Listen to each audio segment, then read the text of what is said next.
Okay. Hi.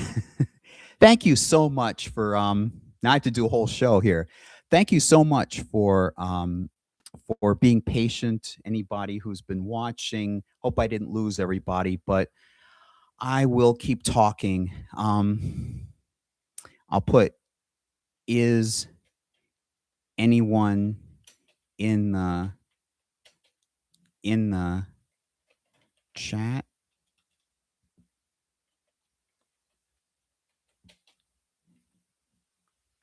Okay.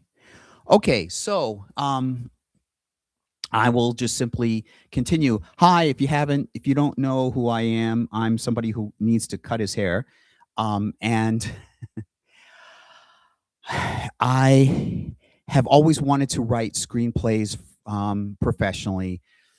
I've created some earlier videos. Um, um, well, let's start from the beginning. I created this YouTube channel as a creative endeavor. Um, I want today to talk about music, and in two ways. One, I want to talk about the song "Daydream Believer" and how I think many people apparently miss the deeper meaning in "Daydream Believer." I want to share what my interpretation of it, and then I want to talk primarily about the songs that I thought thematically fit with this Madonna movie project I've been working on for so many years. And then I want to talk about the discography that I've put together as my alter ego, Samantha Bahar. I want to perform as a female impersonator, my own character, so to speak, Samantha Bahar. And I want to take you through my discography. Okay, so I kind of distracting a little bit with somebody walking around upstairs. Okay, sorry. You can't hear that, hopefully. Um, okay, so Daydream Believer. Um, let me just here's a time of experimentation. I just want to pull up the lyrics here. Let me see if I can search for Daydream Believer lyrics. Okay. All right. There we go. Okay, good. Now, because I found out how to do this before, I can share this in the stream. I feel like I'm really in the 21st century here. All right, as you can tell here by the monkeys. Now, I think people miss a lot of the deeper meaning to it. Here are the lyrics. If I can coordinate this. Now, what I see this as meaning is that it's a guy who's singing about um, being. He's with a girl, homecoming to him. He sees as a homecoming queen. He sees himself as who a homecoming queen wouldn't give the time of day, but he's dreaming. You know, he's fantasizing about having a homecoming queen, and I. This is apropos because this feeds into the Madonna movie project that I wanted to talk about next. So here he has wings of the blue bird as she sings. The 6 o'clock alarm would never ring, but six rings and I rise, wipe out of my eyes. My shaving razor's cold and it stings.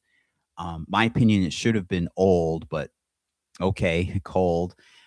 So here we have, he wants to keep sleeping. He doesn't want to wake up into reality. Um, verse, he says, "My shaving razor's cold, and it's um, kind of like a metaphor for reality stinging. He has to face reality. So then, um, the chorus, "Cheer up, sleepy Jean," and I was thinking permanent. I like to think that it's who's which one is Jean? Is Jean the daydream believer or is Jean the homecoming queen? I would like to think that sleepy Jean is the daydream believer. Um, because it's talking about him. He's talking about himself waking up and how he would rather sleep, stay and sleep in bed. Um, Verse, you once thought of me as a white. Let me take a moment to go to Wikipedia, if I can do this too, and show you that the original line. I think it should be in Wikipedia. The original line was not happy. The original line was funky, but Davy Jones didn't want to sing that and had the because funky might have a negative connotation. Um, I think that funky, in the original sense meaning disheveled, uncomely, so forth, fits better. Let me see. Daydream believer.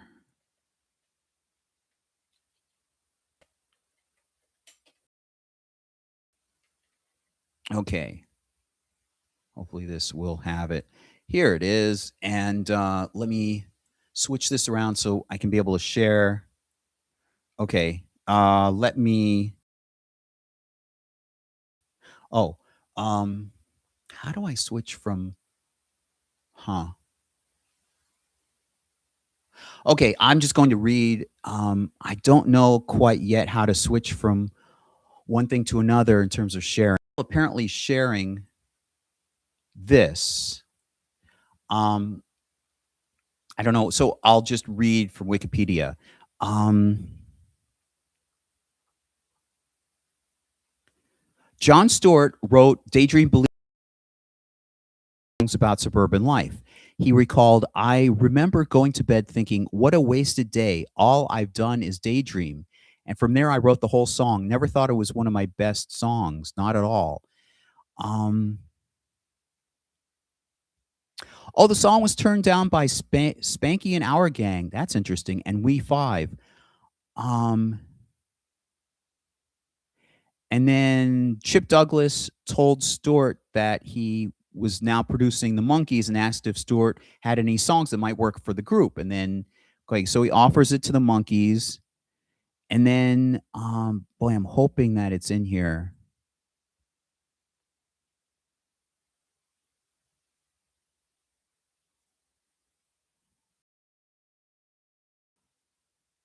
I'm looking for a reference to Funky. Oh, yes. Thank goodness. Thank you, Wikipedia. Okay. RCA Records did not like the song as written by Stewart and insisted on changing a critical word. Stewart wrote, Now you know how funky I can be, but RCA wanted to change it to Now you know how happy I can be. For one meaning of funky is smelly. Stewart initially objected because the change would completely reverse the meaning of the line. See, I told you, would initially objected because the change would completely reverse the meaning of the line. It would not make sense in the context of the song. Did, as you can probably see, yeah, he was adamant, and he realized that the song could be a hit. In 2006, Stewart said that the proceeds from Daydream Believer kept me alive for all those years. So good for you, Stewart. Um, all right. So now that I've demonstrated I am correct, let's go back to the lyrics here. So if you read it in the original context, um, remember this is the Daydream Believer singing to the homecoming queen. You once thought of me as a white knight on his steed. Now you know how funky I can be, meaning one possible meaning would be disheveled, comely, not as beautiful, not as handsome. So there's this contrast between a white knight on a steed and what he is now. So it's as though he's saying, you once thought of me as a white knight. Now you're waking up and now you see how comely I can be.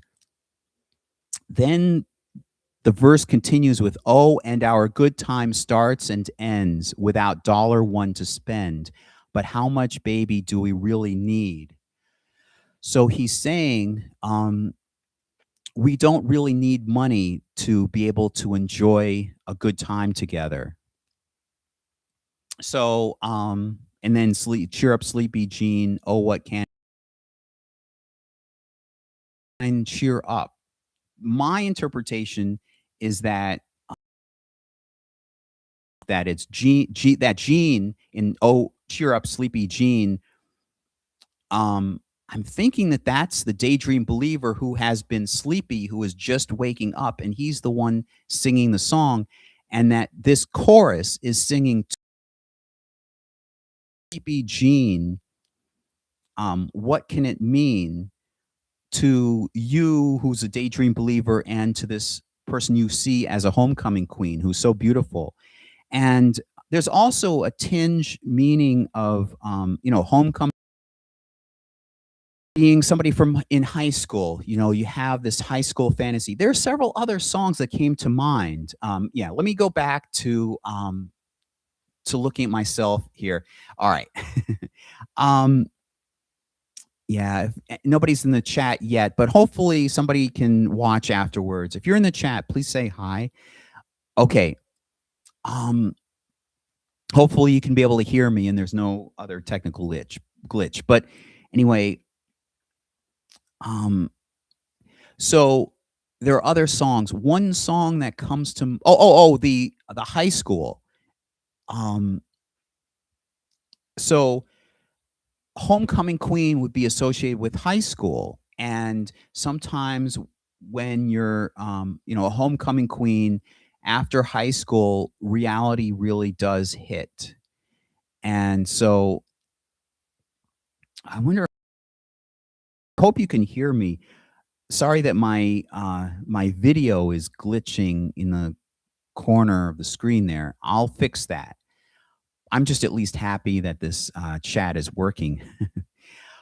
Okay, that reality sets in, and so a homecoming queen doesn't necessarily last forever. Her beauty doesn't necessarily last forever. Reality sets in, and sometimes perhaps even a homecoming queen, when she's not dressed up, she doesn't look like a homecoming queen.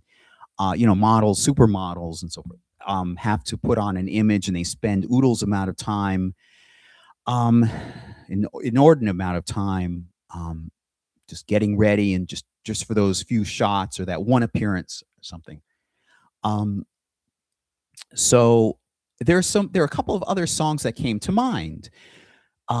Billy Joel's "Uptown Girl" immediately came to mind, and you know what? I'm gonna go switch from here to "Uptown Girl" lyrics. All right, let me put that in. From what I've read, that's kind of autobiographical on Billy Joel's part. Whoop,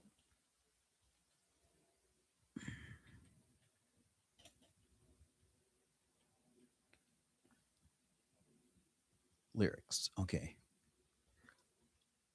I'll just yeah. Uh, Good. Okay. Its lyrics find a downtown boy, lower class, waxing poetic in his own way for, and then I don't think, well, I don't think I need to really click. His is the one who appeared in the music video. And then it was a big success block. Um, yes, waxing poetic in his. So that's the same thing as before with Daydream Believer, where in that my favorite verse, you once thought of me as a white knight on his steed. Now you know how funky I can be. In other words, the lower class, as opposed to the upper, as like a member of the upper class. So that I guess that's a good introduction into what my movie is about. It's really slowing me down. It's probably aggravating the heck out of you, right? Okay, good. All right, so now you can see me in lively, real motion, and it's not claymation or whatever. At the bottom of the screen. Let me share with you the initial inspiration for this Madonna movie project. Um, I had a confusing. Well, let me take you back a little bit further because I was planning to talk about neurodivergency anyway. The term neurodivergent wasn't a thing to my knowledge. I don't think it really was a thing. But I'm open minded to the concept of being neurodivergent as opposed to neurotypical. Um, Tell me, maybe in the chat or comment below, if you felt the same way that you've gone through your early years and you found that there was a chasm in terms of communicating with others in groups and so forth. Um, School is a huge environment, a huge early environment for any kid. And I got some sense of like there being a chasm in terms of communicating, in terms of other people relating to me, um, just a divide. Sometimes I was really happy when somebody could talk, that would accept me. Let me put it that way. I was really, I felt really fortunate when someone would accept me into the group in school. Outside of school, I was perfectly fine. In fact, I wanted to just finish school and get on with screenwriting. Oh, this is so good. These things are really falling together well. These topics are falling together well. So I would write on my own. I'd write stories and do my creative stuff. I enjoyed Star Trek and I enjoyed all those things that maybe a lot of neurodivergent people enjoy and can understand and appreciate. And in school, I remember this is how I remembered. Okay, I remember being teased, mocked, and given the impression that they felt awkward with me around. Maybe that's hype, maybe that's exaggeration. That's how I felt. And then senior year, I wanted to break out of that and I wanted to show someone that I'm not a nerd. Back then, nerd was something that was derogatory, really. It means somebody who doesn't fit in, that it's not a member of the group. It's just you're like almost like you're such a square. In 60s and 70s, somebody would have said, "Oh, you're such a square," and so forth. So, so I wanted to demonstrate to somebody that senior year, we're about to graduate, that I'm not that kind of person. I have this really lively and fun personality like you see right now, really truthfully, honestly. Um and so I chose somebody. I was very confused in the friendship slash relationship I was trying to develop. um and I guess what feels like decades later, it wasn't such I was making more progress than I felt at the time that I was, and I should have I wish that I had known how much progress. Of course, it's like 2020 hindsight, right? Um, I felt at the time that I was so confused, and I don't wanna go into the other person's with the other person, the I don't wanna go into details, okay? So, um after high school, I felt, isolated in Siberia because all the kids um, that I'd grown up with in school, like it or not, they may have looked at me funny or looked at me odd or strange or whatever, but at least they were familiar for several years, and so they were gone, and I had to move on, and I was still stuck. I couldn't move to Los Angeles. I oh my gosh. The real question is, when did I start wanting to be a screenwriter, a television writer? Um, I just I watched television as a kid. I liked Steven Spielberg and Jim Henson and Silver Spoons and The Charmings and The Twilight Zone. That was a little bit later, and Star Trek and Transformers and all these different amazing stories, and Ghostbusters I would see a little bit later, but all these different shows and good movies, Flight of the Navigator and Indiana Jones and Star Wars and so forth. So, and Saturday morning cartoons, and I really wanted to, and Bewitched and I Dream of Jeannie, and those were inventive, fun shows and creative. And so I started just writing small scripts. I didn't know about you know what? I didn't know about how you lay out what's on a page, but let me just show you what a script page looks like. You know what? I don't think it's risking that much. Let me see if I can I've got a bit of my Madonna movie. Can I be able to show this? Can I be able to share this? We will find out. Um See, I've got how do you do it for a screen? How do you share a whole computer screen, I wonder?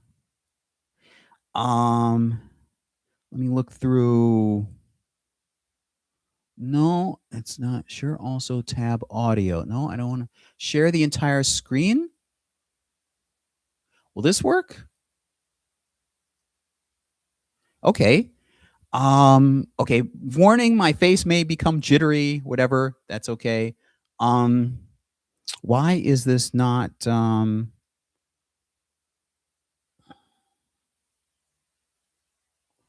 okay, why is this not showing the screen? Um, Window. Okay, tab window, entire screen. There, entire screen. Share. Share. Okay. Not the singer share, the command share. Um I'll just here, I'll open this for a moment. So Final Draft 13, by the way, which I bought, is one of the screenwriting piece of software that's industry standard. Um, there's a set format for each script page, and you need to remind me later. I can install the thing later. Um, why isn't this sharing what I see on my screen? Darn. Can I move this into a window? Anyway, all right. So there's a standard layout, which I'm going to show you for a script page. And so it's difficult. You know, you want to focus on what you're writing. You want to focus on the dialogue and the action and wording and everything. You don't have time for, you know, editing your text to make sure that it lays out well on the page. So their text editor software, piece of software, and Final Draft is one of them. So I want to show you, to legitimize myself in some sense. I want to show you um, part of this. Maybe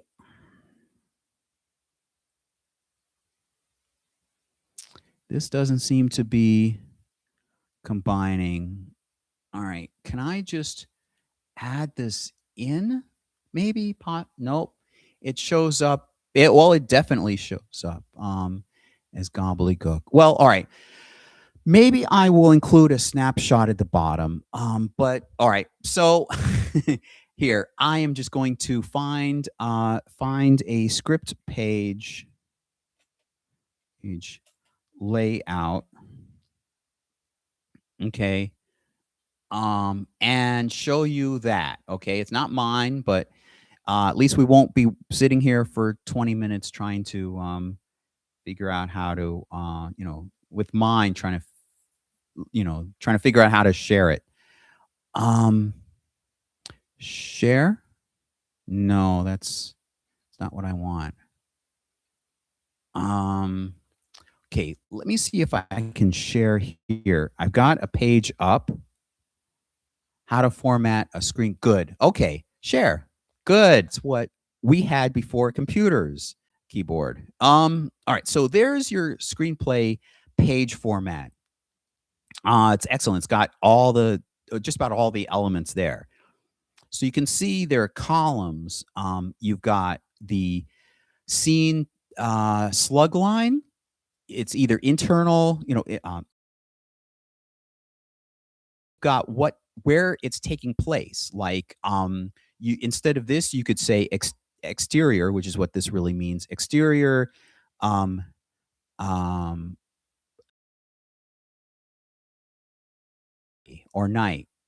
Usually, when it's interior, you don't have any distinction between day and night, so you can just leave that off. Could say interior dark dungeon or something, and then below that you have a examples of description. This one um, notifies you that an angle that's close up on an ankle bracelet, but that's one type of description, one formatting. This is more of a common way of writing a description. You just describe what the camera does, what you're seeing. Um, a lonely boy runs across the field, throws it into the water or something. Um, okay, so notice that that's aligned with the slug line for the scene.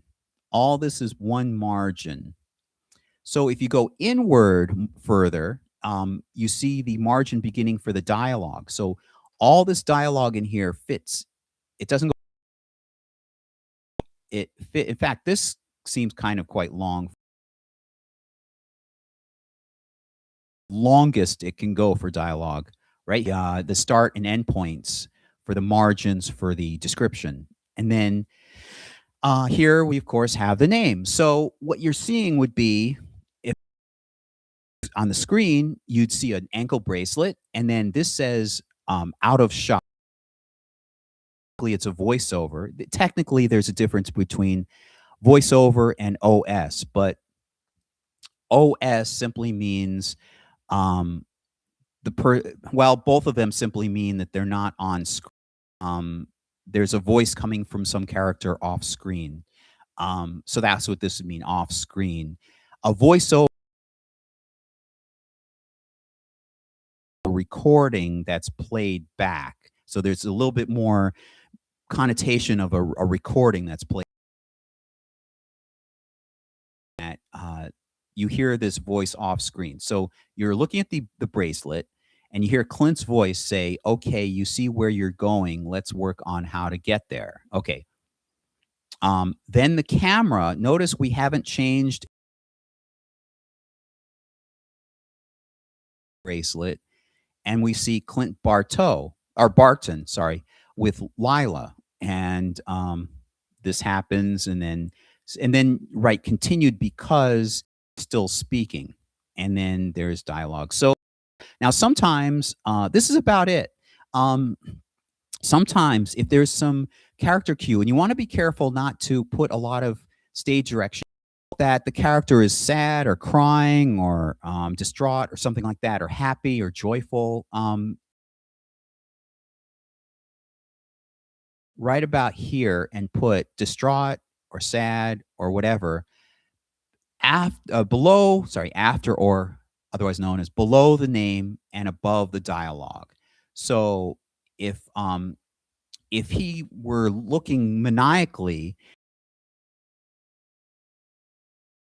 Barton, or spoken maniacally, Clint Barton off screen, and then below that or crazed or something. And then below that, okay, you see where we're going? Let's work on how to get there. That cues the actor into how to deliver the line. Okay, so um, I think that's about it. So that you need to know. So let me go back here and go back to this. So there's the page layout. So let me get back to my story, Madonna story. So, um, where was I? So I was, I want, okay, so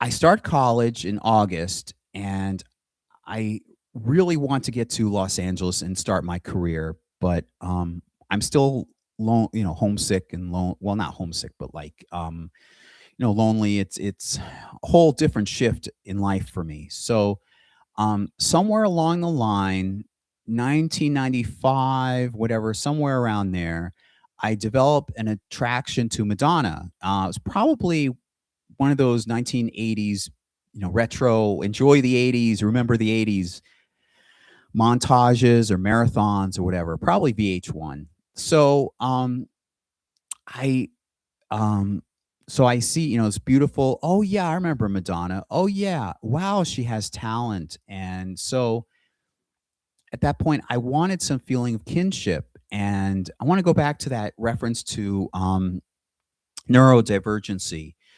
neurodivergent type people, the mindset. Apparently, there is a mindset that's different. And um, meanwhile, um, unbeknownst to me, there were other people, other classmates who might have at this point been a little bit more receptive to me. Like some of them I did see in college. They weren't in my classes. None of them were in my classes, but I did see like one or two or maybe three occasionally. Like I looked them up or emailed them or something, kept in a little contact because I wanted to contact people from my past. I felt like my life had been torn asunder, ripped up, and um, it was just all around. I was going to a different school, unfamiliar people. It's not the same familiar people. It felt really uprooted. So in some sense, also Madonna represented familiarity. She was attractive. She represented, or no, she was attractive. She came from a decade that I really enjoyed nostalgically. It's very much nostalgia.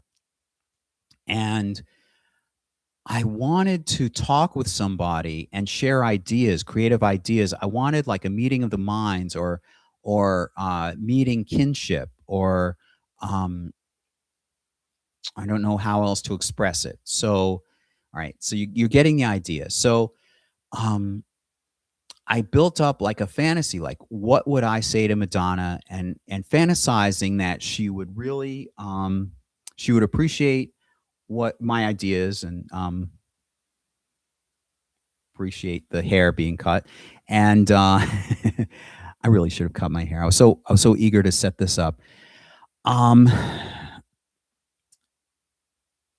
so I felt just like that Daydream Believer and Uptown Girl and what was the other song? There was another song, it's escaping me right now, but um oh my gosh, it was such a good link to a good matchup. There's another song on that same idea of a difference between two different people from two different social classes and so forth. But I it's not that I was embarrassed about myself or embarrassed about my talent. It's that I wanted to stretch out and demonstrate that I can be able, what I'm capable of. That I have these great talents, and I wish somebody would see them and appreciate them, and we could talk together and share ideas, and I could feel accepted. I guess in some sense, that's what I wanted. I wanted to feel accepted by creative artists. The same thing. Let's just take like Madonna and male female thing out of it. Same thing I'd feel with Steven Spielberg or George Lucas. like meeting your hero, and what would that feel like? And ambivalence, wondering whether your hero would react to you the way that you're hoping that the hero would react to you, how the hero would react to you. So that came to mind, and then I started writing letters to Madonna. I must confess, they were conversational. They were like, because, and that must have been later, 1998, right, 1998, probably around August, something like that. She was on, I think she was on Larry King Live around the time of her birthday. Um, I think it's 50 or 40 year, which in Kabbalah and Judaism represents a huge age of wisdom, 40. There are key, in case you're curious, there are key ages in Judaism. There's 13, which is the age of a bar mitzvah. Somebody officially becomes adult, or as I call it, like adult in training, and receives the commandments symbolically from his parents and then handed down to him. And then, and the not just the commandments, but the heritage, Jewish heritage, is handed down to him officially in front of the congregation. So that's 13. And then 40 is an age of wisdom. That's why you see 40 in the Torah so often: 40 days and 40 nights, 40 days of the flood, 40 years in the desert, and so forth, or wilderness, whatever. So it wasn't a desert. It's, the actual word is more like wilderness. And then 72 is considered a grand life. I guess you'd call it a grand life. 72 is a huge, 70 and 72 is considered a large collection of something. So, hi. Oh, 18. Yeah, the number, I should mention the number 18. So 18 is literally, if you know gematria, you have the alphabet, Aleph, Bet, Gimel, Dalet, Hey, Vav, Zayin, or kind of put in English, it's A, B, A, B, G, D, and so on. E, F, kind of differences in the letterings. After that, there's a kind of difference between the alphabets. So each letter, according to its placement in order in the alphabet, embodies a number. And we use, Roman numerals like 1 and 2 and 3 and so forth, and 4 and 5. Well, in Hebrew, instead of writing numbers like that, you'd write the letters. So to represent 1, you'd write an aleph. To represent 12, let me see, that's tricky. Well, in order to write 10, you would write a yud, which looks like a comma, a raised, an apostrophe, not a comma, apostrophe. Excuse me, apostrophe. That represents 10 because that's the 10th letter in the alphabet. And 8, the letter chet is the 8th letter in the alphabet. So you would write a combination of chet and yud, which forms 18. And that also forms the word chai, which means life. And so that's why you may see, I don't know how many of them are wearing them now, but necklaces with yud, chet, or chet, sorry, chet yud, represents life, chai. And so when you give charity, you give donations, financial donations, you're encouraged to give multiples of 18, because that represents life. Okay, so there's your gematria lesson right now. So I'll just continue on. Hopefully people will pick up that I'm talking here. Anyway, so where was I? So anyway, Kabbalah factor. So yeah, so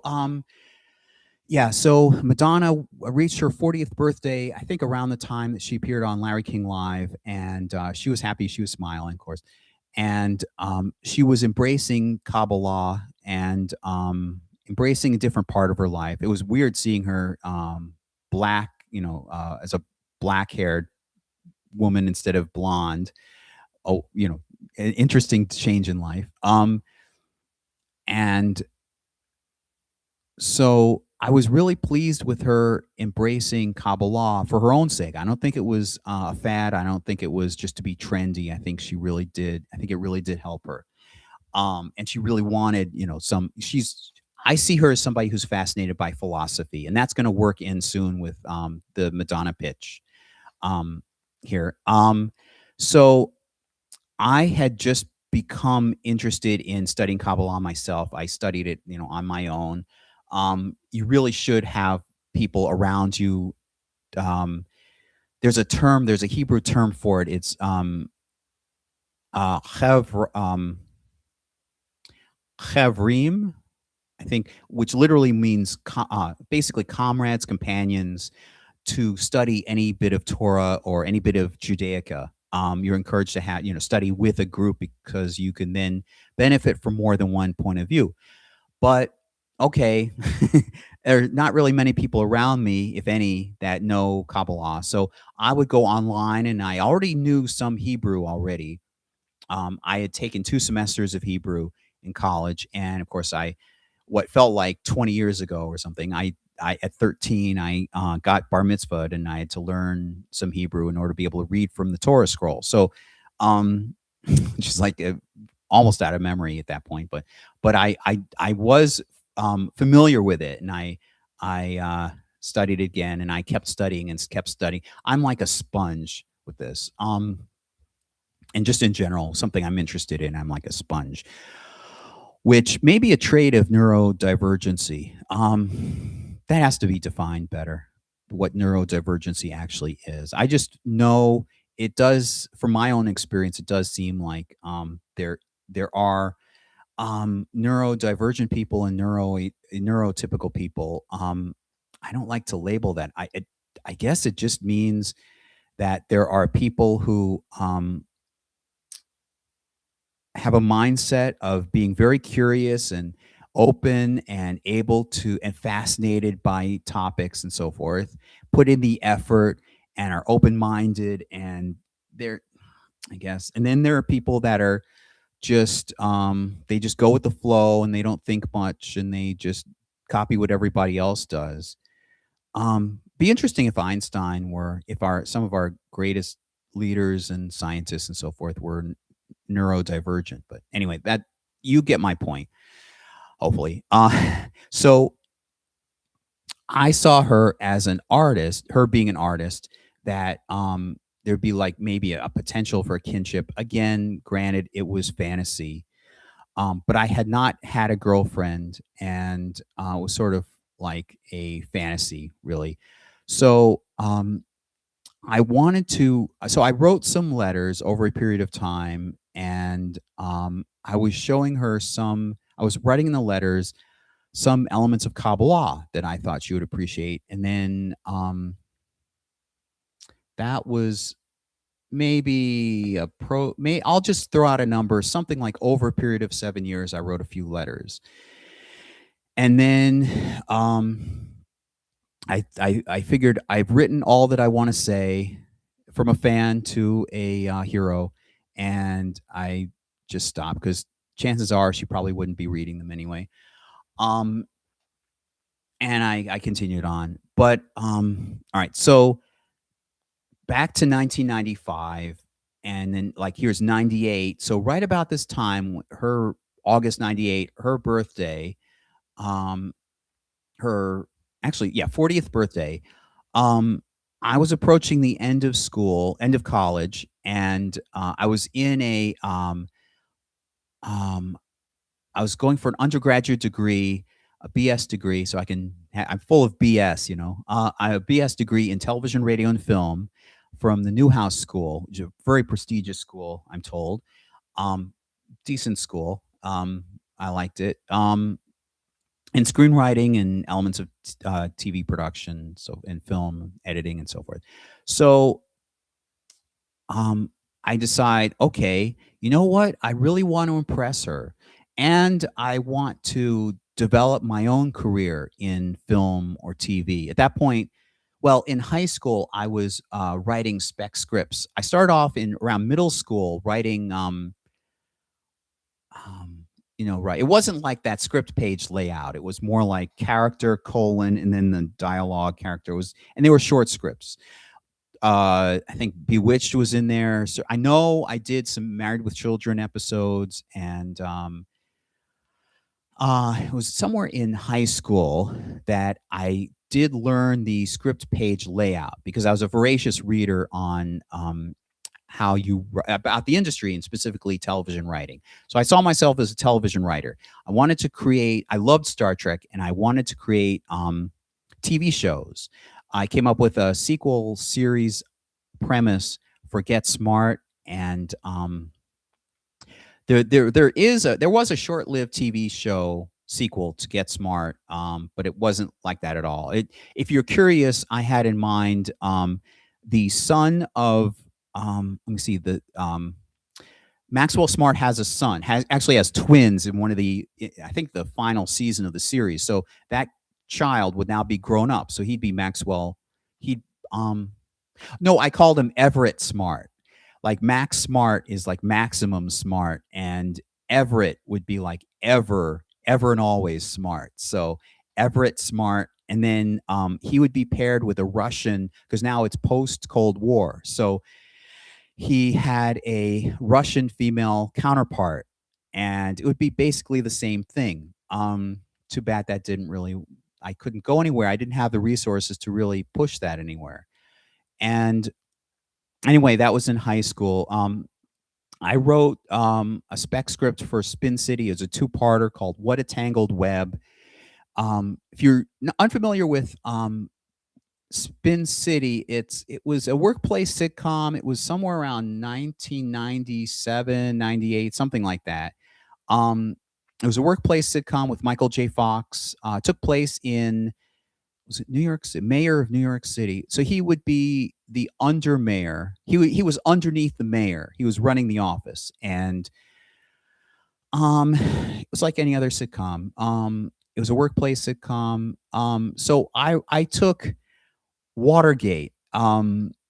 Watergate. There was a great 5-part documentary series called Watergate, and at that point, I must tell you, I was also interested in politics. I wanted to run for president someday, and that was my other major. So I had dual majors in college: television, radio, film, and political science. And I was developing what I would my agenda, what I would do as president. I had the inaugural speech. I worked on a budget. I worked on bills and legislation I wanted to get through, and an overall comprehensive agenda, what my values would be, and I was very much inspired by Star Trek. This may seem really odd, unless of course you're a neurodivergent person, in which case it might not seem so odd. Um, I've been a like lifelong fan of Star Trek since fifth grade, somewhere in fifth grade. And I had seen some of the movies before that, and I could go on, but that's not really a topic right now.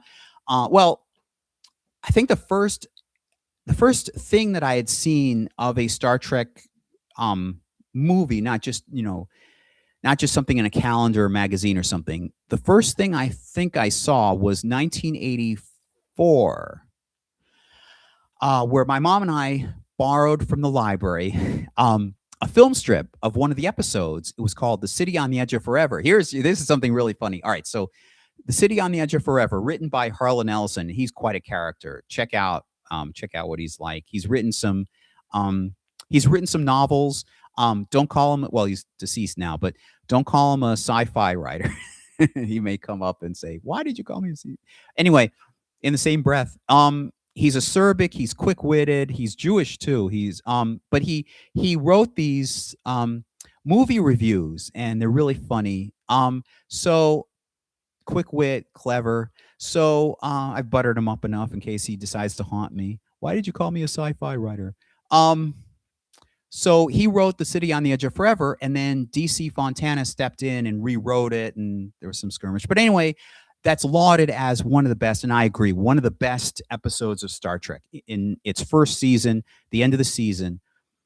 And that happened to be the one, I guess, randomly. So we borrowed a film projector, we borrowed that episode, and it would just skip. You know, it would flip through. Well, of course, now everybody watches digital video, but imagine flipping. You know, you have a whole bunch of you have a film strip, and you have a whole bunch of pictures, and you flip them, and some of them judder. Some of them are jagged, they judder, and they, when a film strip gets stuck. So, and the sound was, and you couldn't really make the voices out very well, so the sound out very well. So I didn't quite probably see the entire episode, but that was my first exposure. And then about that same time, I saw Star Trek 3, The Search for Spock, probably with my mom. And I've actually looked it up to confirm the dates. So I saw Star Trek 3 in the movie theater. How do I put so it picks up where Star Trek 2, The Wrath of Khan left off, and they go search for Spock. And the reason they go search for Spock is a result of something tragic that happens at the end of Star Trek 2, The Wrath of Khan. And I'm not going to spoil it for, I guess at this point, unfortunately, many people who have not watched it. But ironically, shortly after seeing Star Trek 3 in the movie theater, I had seen Star Trek 2, The Wrath of Khan on television. And of course, for one thing, television is smaller than a large movie screen. And my mom said that I wasn't so affected during that climactic, tragic event. And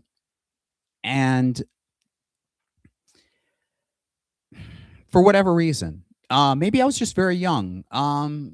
But I saw that, and then I saw 2 and 3, and then I saw The City on Ninja Forever. And then quickly, I want to go back to my Madonna story. So in 1986, which would be like 2 years later, 1986, the end of 1996, the fall, because Star Trek 4 came out in the fall. That's the one with the whales, the voyage home, technically, around December 7th or December something. So it was probably like January or something, 1987, that I saw in the movie theater, and I kept going back, and I would see it several times. And that's when I got the comic books, and I started collecting the comic books every month. And I got the magazine, and then around April, this is the really weird part, right? So I saw as my first exposure, I nearly saw a complete version of City on the Edge of Forever, one of the best episodes. I think it won a Hugo or something. It actually won awards. And then I woke up because I woke up in the middle of the night, midnight, either 11 o'clock or 12 o'clock, midnight, probably by my mom, in order to watch WPIX, which was airing Star Trek, probably each weeknight, I think. Because they were stripped, 5 days a week. So I woke up, and guess which episode I saw? I was like half awake, just walked over, sat down, and just turned on my personal small little TV screen. And it was The Empath. Now, though, if there are any Star Trek fans watching, you might get a kick out of this. So the entire Star Trek episode, with exception of maybe a couple scenes here and there, or whatever, the whole thing practically is in darkness with just Kirk, Spock, and McCoy, and this woman named Jem, that's somebody's nicknamed Jem, and they just wander from like scene to scene, kind of in darkness, and occasionally you'll see like a planetary landscape or something. That was it. I woke up half awake. It's like 11 o'clock, 12 o'clock, midnight, maybe on a school night too, to watch an episode that I'll venture to guess pretty safely won't show up on anybody's favorite lists of episodes, list of favorite episodes. So I go from one of the peaks to one of the lowest, 2 years later. So anyway, all right, so So that was 1987, and then I hurriedly watched everything, and then around April, this is turning into, I don't mean it to turn into a Star Trek thing, but um, so around April, Fox, which is the new broadcasting network, came on, and they started airing it. They started watching it. Oh, they probably did watch it, but I mean, they started showing it every week around 7 o'clock or 6 o'clock, and that's how I caught up on all the episodes. So that now that was April. So by the time, it's fascinating, kind of proud of this. By the time August or something, July rolls around, I had seen every episode of the original series, all 79 episodes, and collected and been familiar with the comic books, and read several books about the behind the scenes of the production of the show. I was that familiar with it.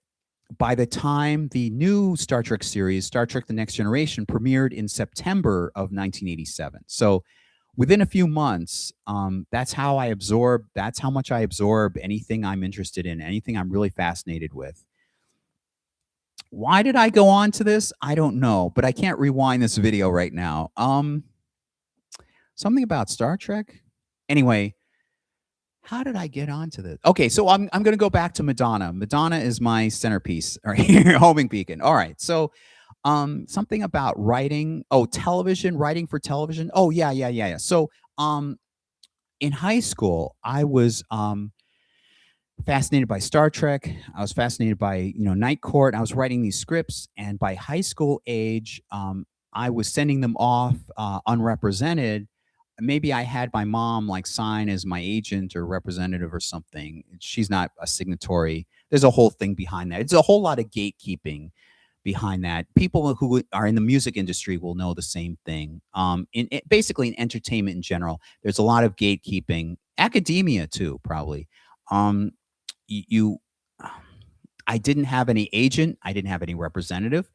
And it's a good thing, I guess, at the time, because now I'm a much better writer. I was only like 16 or 17 or something at that point. So yeah, 17 when I graduated, because in some months later, after I'd begun college, I turned 18. I remember that. So I was 17 and 16, 15. I was about the age, but they were pretty good scripts. They didn't have any Mary Sue. They didn't have any Stuart, Mary, Mark Stewart, whatever the male equivalent of Mary Sue was. By the way, Mary Sue, the term comes directly from a Star Trek fan script, a script written by a fan who featured this new character, Mary Sue, and it's she takes over and she does everything, and none of the regular guys. That's how not to write a script for a regular TV series. It's how not to write a Mary Sue, because this character we've never heard about suddenly becomes the big star and can solve everything, and none of the other characters play important roles, and da da da da da, and they're just waiting for their lunch break, the actors and so forth. So that's what Mary Sue comes from. It comes directly from a fan who wanted to write a story, a Star Trek story, and probably placed herself in as Mary Sue. So, only we had more Mary Sues. Anyway, no, all right, I won't go off on that tangent. So, no, I didn't write like that. I wrote with theme. I wrote like protagonist, antagonist, and so forth. I hadn't discovered Dramatica until much, much later, and I'm now a much better writer than I had been at the time. So, high school, and then I pictured myself as a TV writer, and so let me see, 1993 summer, August 1993, I was listening to a Larry King radio show, and it had Rosanna Arquette being interviewed. I had never seen Rosanna Arquette. I heard she had a really sexy voice. And Larry King Live was playfully flirting with her. The two were kind of flirting with each other. So I thought, wow, what a sexy voice, and started writing a script with her cast as a mermaid and somebody, because I like mermaids. I think it was called An Acre in Utopia, based on a line from somewhere. An Acre in Utopia, Principality in something in Principality. Anyway, An Acre in Utopia, I think was and I still have it. I put them all together in all my creative, non-IP related, non-intellectual property related, meaning stuff I can actually sell myself legally, together in a book, a collection. Um, so that was like the first movie idea I had, and then I had another movie idea of doing UFOs, a movie of UFO invasion, or not invasion. It's based on like the real true story of somebody who investigated UFOs. I wanted to do like a biopic. It was essentially it would have been a biopic, and I didn't that didn't move very much, but those are my first real inklings of doing an actual movie script, movie screenplay. Then I went into college and I wrote and then I could go on, but basically I moved on to writing screenplay projects. And then so now we catch up. Thank you for being patient. We catch up to around 1998. I wanted to impress Madonna, and I wanted to get this in the college. I was about to graduate in '99, and I wanted to get my career off the ground. And figured she's attractive. I I felt nostalgia. I felt like uprooted from everything I had known.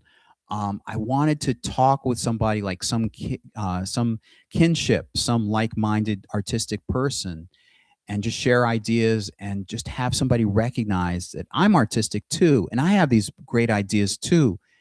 Um, I should mention that my mom really endorsed me very much, just all around, just all my life, and I thank her for that. I couldn't have asked for a better mother, really.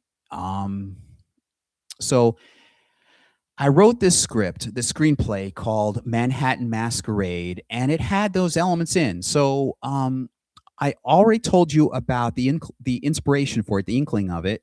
That point, I had. Let me see. There was a bit before that where I thought of doing like a Cyrano de Bergerac style of story, like based on Cyrano de Bergerac, like a retelling of Cyrano de Bergerac. And then it shifted over by that point, by the time I wrote that, to The Taming of the Shrew. Um, and I thought that conflict with Madonna's reputation of being kind of demanding at times, people not understanding her, people, so forth, this big name, intimidating entourage around her, being whisked around, lots of money, lots of financial resources, played against this nobody who at that time he was a stock exchange, an underling, very lowly, like underling assistant, somebody or other. And it would be about misunderstanding and some Shakespearean elements in, because of course Taming of the Shrew. So I had poetry in there, I had stanzas, I like Shakespearean, what do they call it? I guess stanzas, where it was written, some of the dialogue was kind of in Shakespearean style. In other words, there was a rhyme scheme. Some of them had some of the dialogue had verses. And I imagined it having fast-paced scenes and kind of like a 1980s music video where it's expertly cut and edited to match the lyrics and the melodies. If you've ever seen, here, let me just pull it up here. I don't know necessarily why I would need to pull it up, but I don't really need to pull it up. Look up. There are some songs, and I guess that's what I wanted to get to soon. But um, there's a song. Nuts. Anyway, I'm blanking on the song. It's what he's in a foreign country, and Duran Duran. I'm blanking. Oh my gosh, I'm blanking. Not Union of the Snake. It's kind of like Indiana Jones and Hungry Like the Wolf. Oh my gosh, it came back to me. So something like Hungry Like the Wolf, where the editing style matches, it's a fast pace, like a chase scene would be fast paced,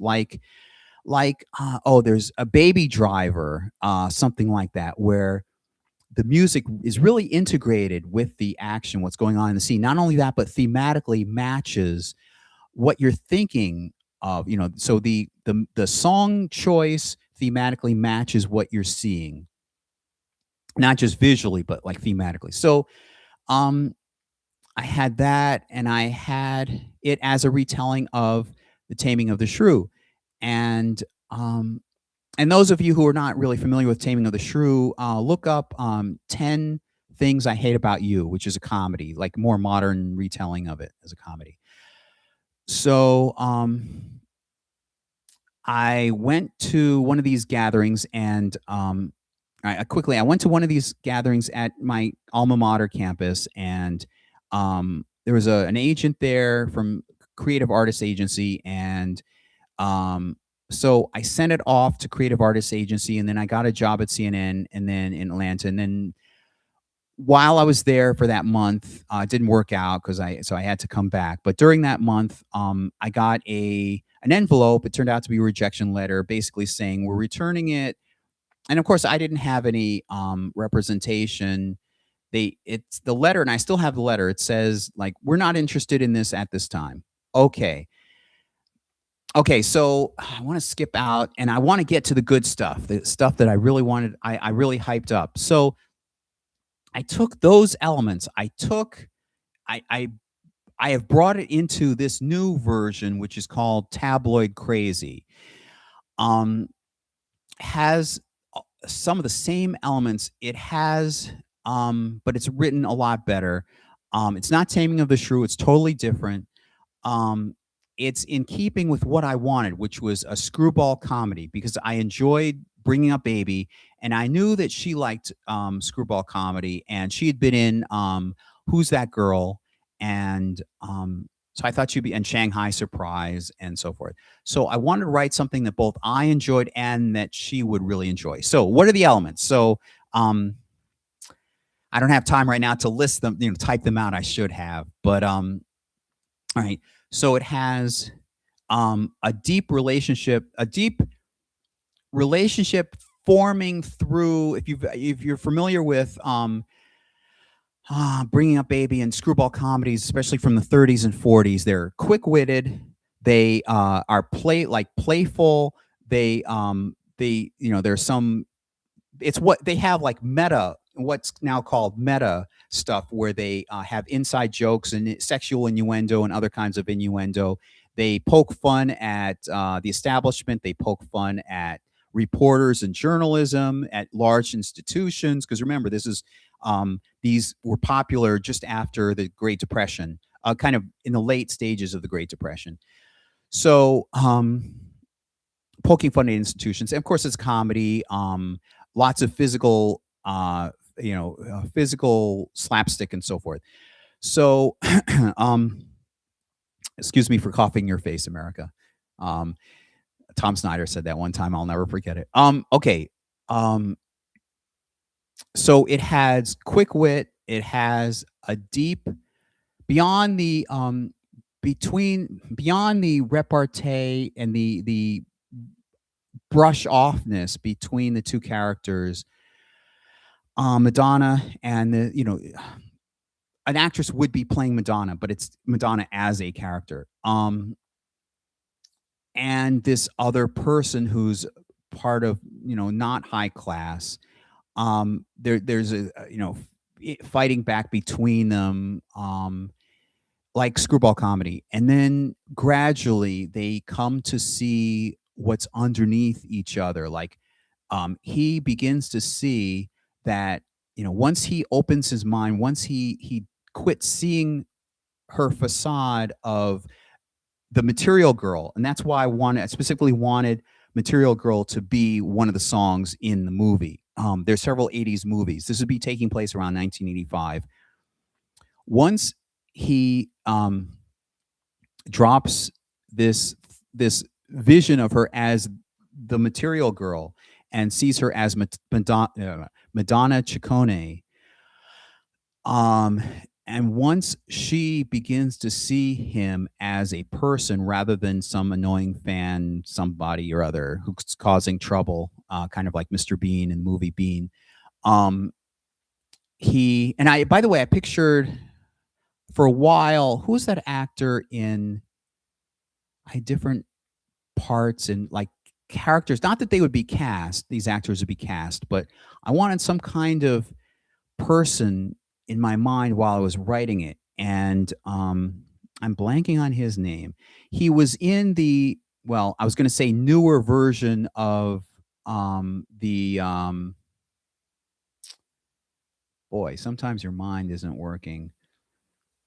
He starred with Joe Pesci in the movie where Joe Pesci was a bum, Harvard bum, but wearing a Harvard T-shirt, and he was in law school, and I can't think of the guy's name. He was in Blast from the Past, um, and he was, I want to say Don. He had anyway. The actor has a common first name like Donald or something or other. I hope people are screaming out because it's sure not coming to my mind. But that's who I imagined for the male lead, and so more recently, I also thought about the movie Into the Night. The way, oh, what's his name? The one who was married to Gina Davis, the one who was also in Jurassic Park, and he has this kind of characteristic way of speaking and very characteristic. You might know who I'm talking about. So, but specifically, I don't mean I don't mean I would portray this character as like that later caricature of him. I mean the way this actor portrayed this part in Into the Night. He was kind of thinking to himself, kind of talking to himself sometimes, and kind of lonely or kind of very intellectual, but over time he socializes more and he becomes more active and more of a doer rather than a beer. So what's the theme that I have for this movie? So oh, and I had kabbalistic elements. You might notice the idea of facade versus what's inside. So I had, well, I don't want to give out the whole movie. I'd better be careful not to give away the whole movie. Let me just leave it at that. It has many kabbalistic themes in it that work integral, integrally, integrates very well in with the plot. Okay, and it's a screwball comedy genre. It deals with journalism. It deals with how journalism can hype up and create illusions and fantasies and distorted imagery, a lot of distorted imagery. Practically, you could say the whole theme is distorted imagery.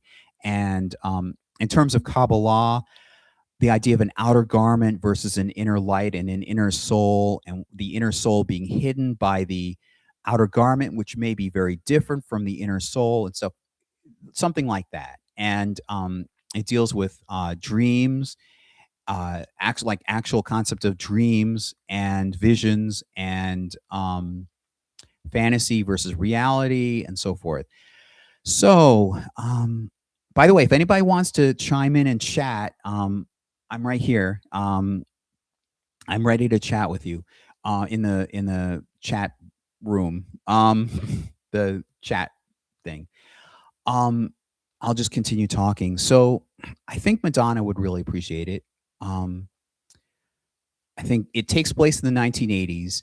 It portrays her in a positive light. She's the one that, if you know Dramatica at all, let me see.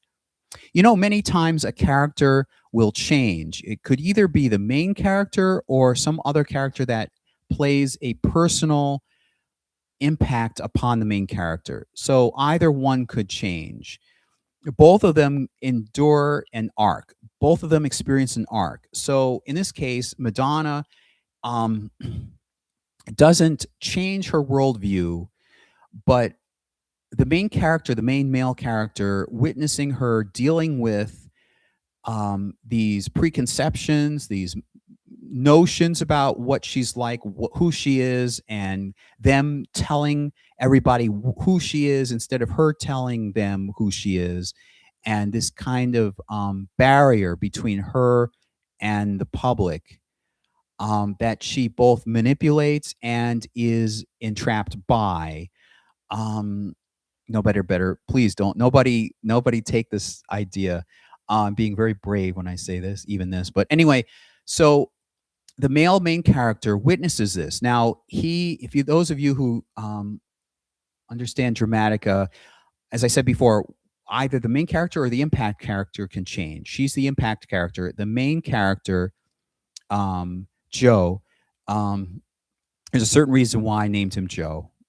Certain allegory to or allusion to some famous story.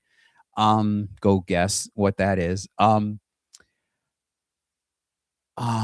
Starts off as being a beer rather than a doer. A beer, in Dramatica terms, rearranges himself and plays a part. He plays roles. He shifts his personality. He plays a role to get out of a situation or to deal with something. A doer changes the environment, changes other people, changes the thing around to suit her. So she's a doer, he's a beer. So he's accustomed to um, shifting his personality type, his behavior. He's used to like playing up to what he thinks other people's expectations of him are. And so under witnessing her dealing with her personal issue of being a big celebrity and having to deal with this, he realizes, no, I'm not going to care so much about what other people think, and I'm going to be true to myself. Um, he's kind of true to himself anyway, but he's going to let everybody know who he is and not care about their opinions so much. So that kind of does jibe with. It just kind of fell together beautifully. It jives with my experience in life. Although I've been mixed. It's weird. I'd like to say that I don't care about so much about what other people think, but I can point to moments I'm aware, other moments when people, I do care. Like I do feel some effect of what other people think of me, so forth. I want people to like me. Um, it's just a fact. It's just in my nature. So, it takes place in around 1985. It has all the vitality and all the vivaciousness of the nostalgia of the 1980s, not just from a sunlit glass, but the actual 1980s. Um, I want to make it be authentic to a specific year, 1985, not just the 1980s hodgepodge of 1980s stuff, but specifically 1985, and express what it felt like in that decade. So, because even within that decade, things change over time. I want to reflect that period. So, carries a great message. So let me go through. I can't figure out how to show you. I guess maybe that'll come up in some future technology discovery I'll make. Will let me, but um, I wanted to tell you about some of the songs I had in mind to put in. Of course, Material Girl I had in mind early on, specifically, not just because a character would be, uh, uh, um, not just because an actress would be playing Madonna in the movie, but it represents the like one if you especially if you see the actual Madonna music video of Material Girl, there are two different Madonnas. There's one on stage who's very materialistic, and then there's the other one in the dressing room, and she plays with that cleverly, switches back and forth. So that's kind of my what my movie is all about, and also Daydream Believer, which I was talking about earlier, um, about White Knight on His Steed and so forth. Um, an Uptown Girl I had in mind too, and um, let me see. There's also a movie, The Goonies, which you may have heard. It's written by somebody named Spielberg. You may have heard of him. Came out, and ironically, I think it was 1985 when it came out. There's a Cyndi Lauper song called "The Goonies Are Good Enough." let me just go to the lyrics here. Goonies are good enough. And by the way, I believe lyrics. By the way, if I were ever tasked with writing a Goonies sequel movie after, saying woohoo, I know how I would do it. I would do it something like Seinfeld in the sense that these are grown-ups, but they get into a wacky adventure. But I wouldn't, first of all, I wouldn't play them as grown adults and play with the whole but we're adults, and then I wouldn't have any kids. I wouldn't have, the next generation. No, no, no. We go there for these characters. We don't want somebody junior. We don't want Data Junior. We don't want the son of the guy that we saw in the first movie. We don't want like um Mal. We don't want Mouth's young nephew or something. No, we came to see Mouth, Data, and the other characters. So I would do it something like Seinfeld, where you have weird, we have neurotic characters thrown together in this adventure. And something like, now, although I haven't seen the movie, I'm guessing it's something like that. If you've ever seen City Slickers, that's like how I something like how I would do it. I'm guessing based on the impression I have of City Slickers. I haven't seen it, but something that's how I would do the movie. Okay, so these lyrics here from Cyndi Lauper's song "The Goonies Are Good Enough." I'm going to read off some of this, and I'm going to tell you my interpretation of it. And of course, it's kind of shadowed or colored by the connection with the Goonies story, the movie story. Um, it starts off, here we are hanging onto strains of green and blues. Break the chain and we break down, but it's not real if you don't feel it. Unspoken expectations, ideals you used to play with, they're finally taken shape. They finally taken shape. What is good enough? Good enough for you. It's good enough for me. So my interpretation of that is that we're grown up. You and I have both grown up.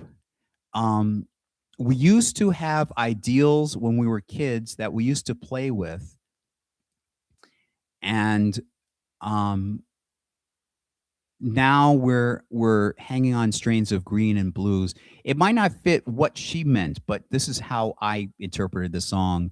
Um, we've grown up. We're now adults. Um, and we used to have these like bits of folklore or bits of child behavior, or an understanding about the world from a child's point of view. um, Unspoken expectations, ideals you used to play with, they're finally taken shape. um, Now you say you're starting to feel the push and pull of what could be but never can. You mirror me stumbling through those old-fashioned superstitions we find too hard to break. Oh, maybe you're out of place. Um, I interpret that as um, now that you've abandoned those childhood ideals that we both had, you're starting to feel the push away from returning to your childhood, the healthy aspects that you abandoned in childhood, and the pull towards, reclaiming those childhood ideals, of what could be but never can. What could be, in other words, a child thinks of what can be, and as an adult, you'd think, um, you're more serious, you're more realistic, and you can think of so many reasons why those things, those fantasies and so forth you thought of as a child could never be. And old-fashioned superstitions we find too hard to break, or maybe you're out of place. Those superstitions, I think of it in a certain way. Superstitions being another word for like a culture of a child.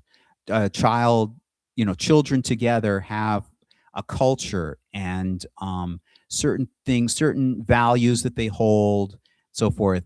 Old-fashioned superstitions we find too hard to break, meaning there's still some childhood values that have not been completely abandoned. And it goes on through the rest of the song. Okay, so that may not be her original intent, but that's what I got from it. So why it belongs in this song, or why it doesn't necessarily belong in this song. First of all, it's a sound on a soundtrack to some other movie, but it was good inspiration for me to keep the theme alive in my mind. It's about growing up and about abandoning certain ideals and about childhood, and not just like childhood in terms of age, but a certain outlook on the world, about the world, like if Joe and Madonna were seeing each other not as employee at somewhere and Madonna the material girl, but as two people who share common values. I think that song. I think you'd understand why that song matches thematically. And then Duran Duran. I don't know if I want to get into this. There's a song "Union of the Snake." I thought of that as a positive, in a positive way. Um, I'd be revealing, I think, too much about the plot. It doesn't involve a snake in my movie. um, Let me see how I can describe it. It's about dreams, um, like dreams buried deep down. And if you bury them deep down, deep enough, then you won't really be in touch with your own soul. That's about all I want to reveal about that. But that's why I had in mind Union of the Snake as another song. And then I also had mm, this is another important one. Also 1980s. It was the one not not Breaking Loose. It's Break My Stride.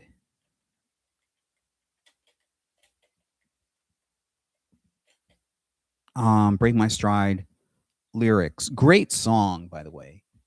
Here we go. Last night I had now as I was listening to this, I thought about Joe, perhaps in an earlier version. I may not include this in the actual version. Who knows if I'd even have control over what songs go in there. But I had this as, keep in mind, this would be um,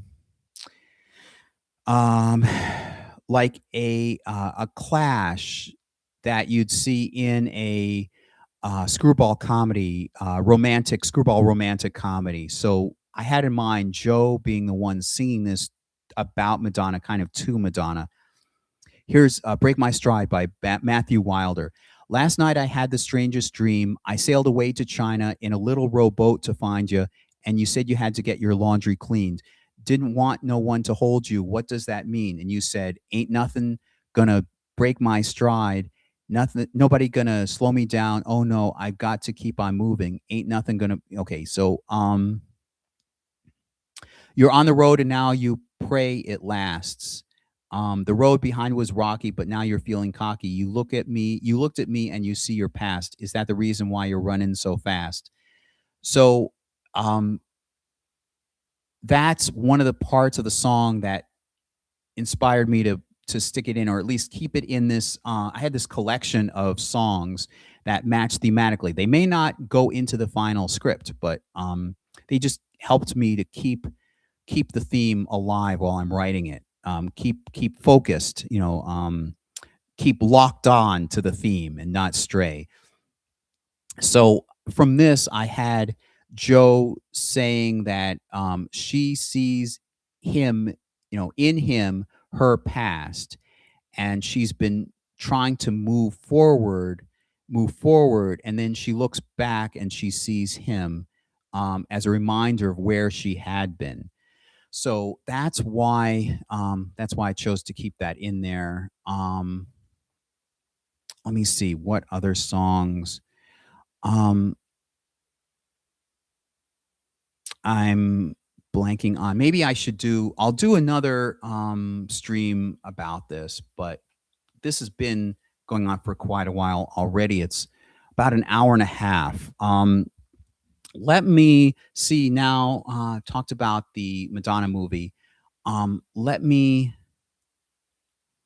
see if I can get out of this and go into um, my song drafts. My other big project. Um, so I have several. I have several. Where is it? Oh, it's in Obsidian. This folder, Obsidian. So Samantha Bahar. So I I found that recently I'd already been developing my female impersonation persona. Excuse me, um, female imperson perso female impersonator persona, Samantha Bahar, and I wanted to perform. I wanted to do something more with it, and I would practice my voice to develop, to better develop better skill with speaking in a female voice. And there are pieces of software, apps online that can measure the frequency if you're moving above the male range into the female range and falsetto and so forth. So it's good practice. So I was consistently hitting somewhere in the good range, within a good degree of the female range of speaking. Question is, how long could I keep it up? um, and I thought, gee, that's also the exercise that professional singers use, and I'm a man of ideas and lyrics, and I used to write poetry for a while, and these great ideas. How about putting together a disc, a an album? And I didn't want to. This is very important to say. I didn't want to do a drag. Here.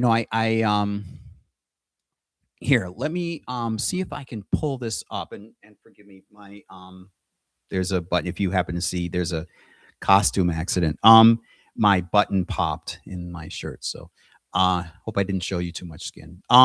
Anyway, I want to show you one of the people that I rave and rave about, um, um, who's been kind of a vicarious inspiration for me. Here, I don't want to be like, I don't want to be just a drag star with big green hair and wide, weird makeup and so forth. I want to come across authentically. And this is the person. I get copyright struck. There we go. Okay. Am I still here? Um, Let me share this here. Okay, good. All right, great. Um,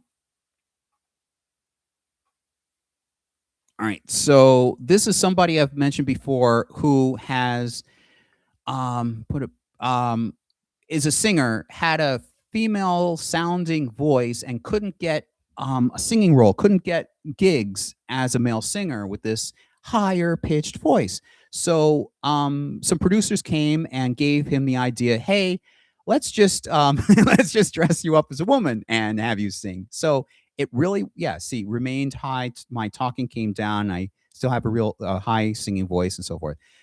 So this is what I'm going, the kind of thing I'm not necessarily this, but this approach to, I don't even like to say drag performance because that has so many connotations of, big fluffy hair and red lips, purple lipstick and green hair. And so who knows? But no, I want to come across like an authentic woman on stage.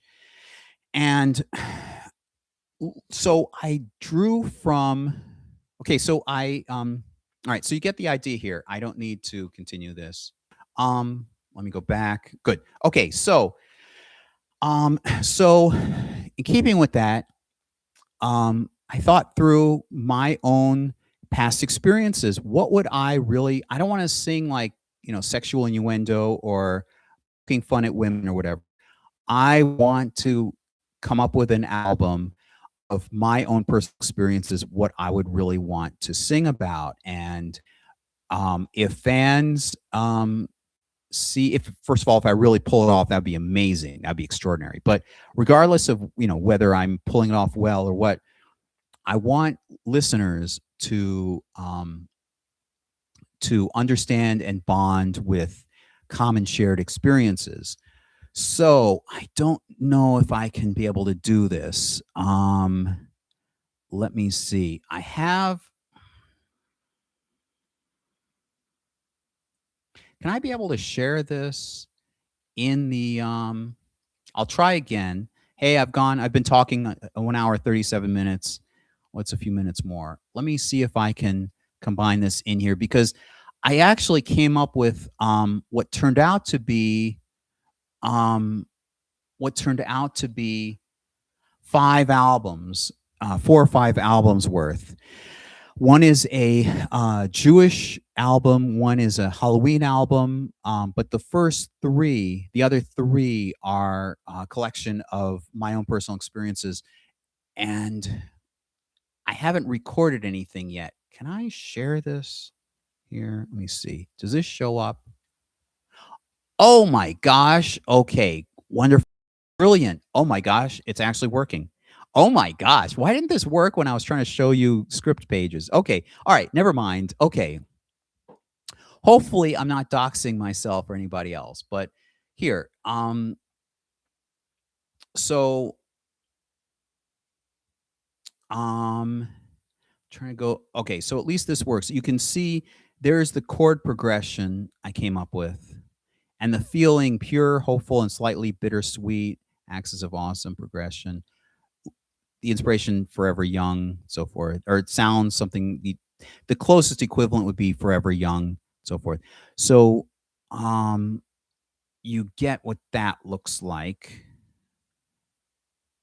This is really nice. This I want to tell you about this for a moment. Um, when I heard the song "Deeper and Deeper" by Madonna, I had apparently a totally different inspiration, totally different theme, different message coming to mind than probably what she had in mind. Um, I don't know whether I should go into that or not, but I had more of a kabbalistic sense of like the Ein Sof or God or some spiritual divine being with manna coming from the divine being and being swept up and in an ecstasy, literally an ecstasy, when I heard Deeper and Deeper and watched it. Um, so that's what inspired. And there's another song. There's a song. Let me see if it's in here. Um, I heard the song. Let me see, "Come to My Window," and I heard that, as a Melissa Etheridge. I heard it and, I imagined an alien because I was fascinated. I guess I sort of still am, I should get back to it.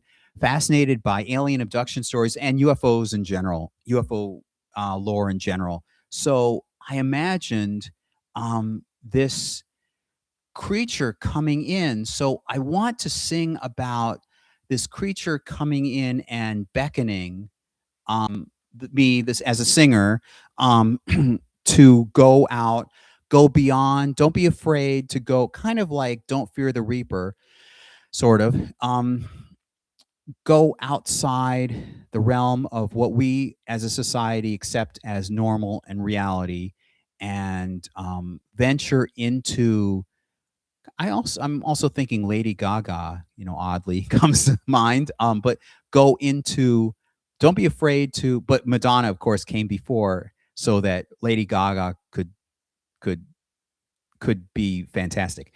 Um, I don't want to disparage either one of them. Um, so to go in, kind of like Peter Pan, to fly off with this alien creature, or this fairy, or this kind of like a merging of a fairy and an alien. What the foreigner, the stranger, the bizarre alien creature, some kind of creature that's foreign to reality coming in. And that's what came to mind when I heard "Come to My Window."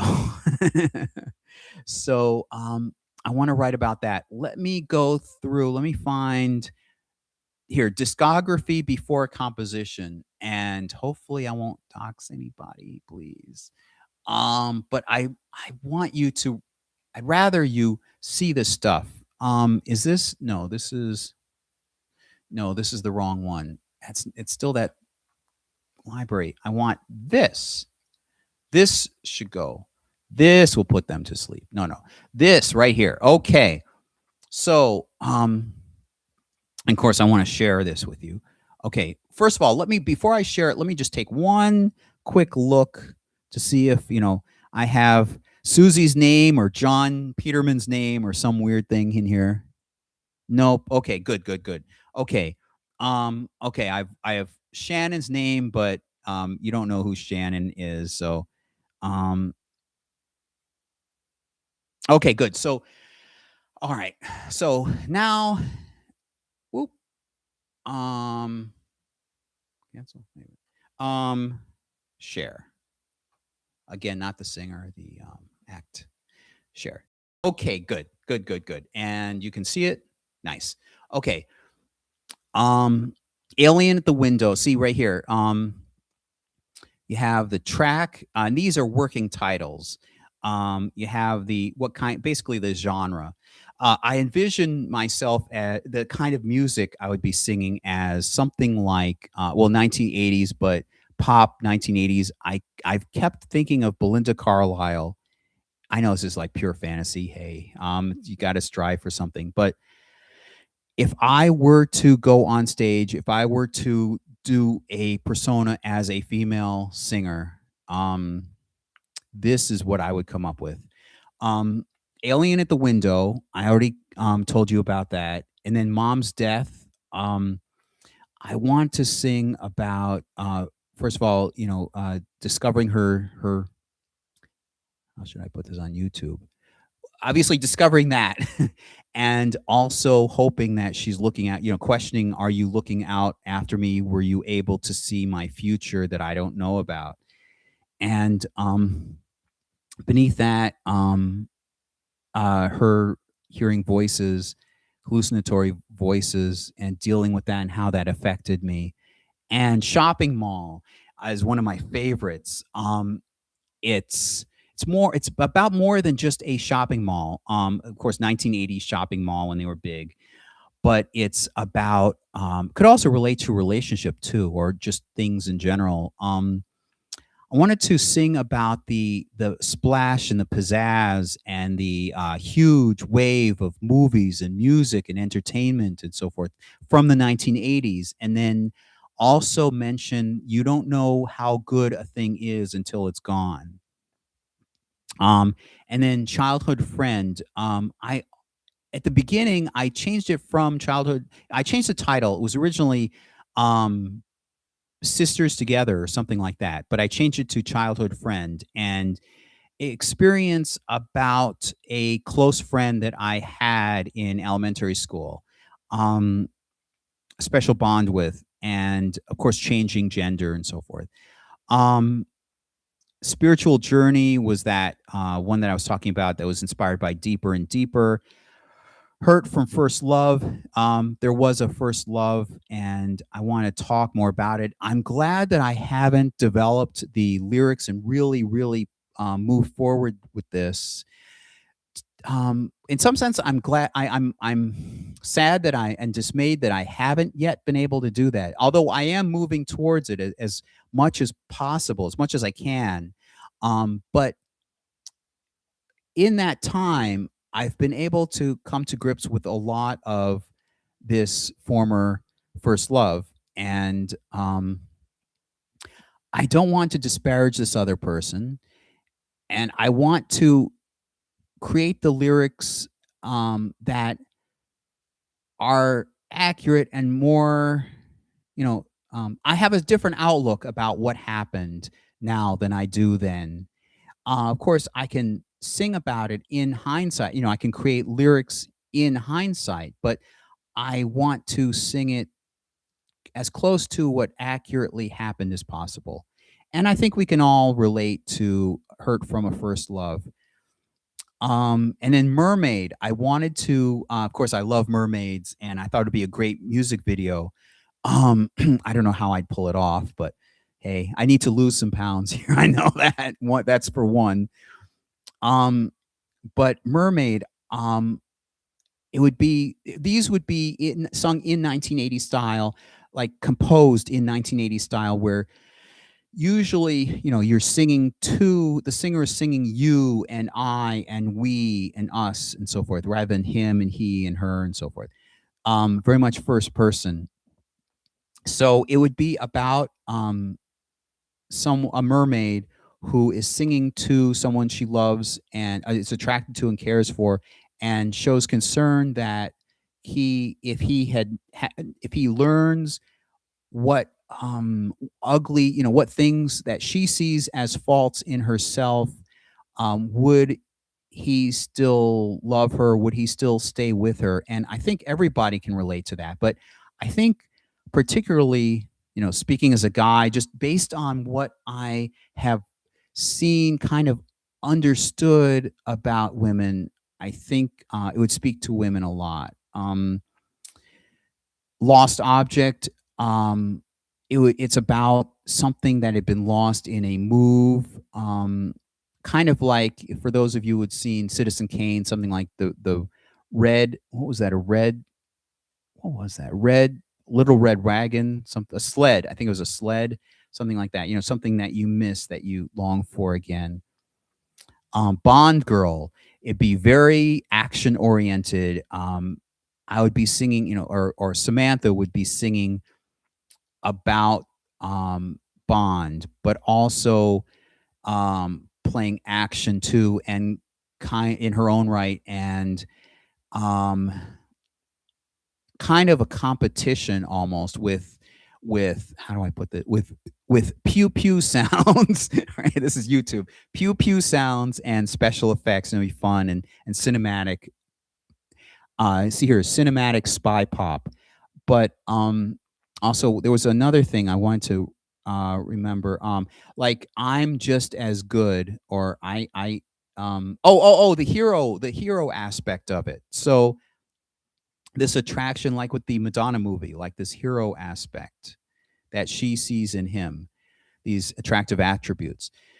And then Shannon, is about, well, I don't want to go into that. It's romantic 80s pop.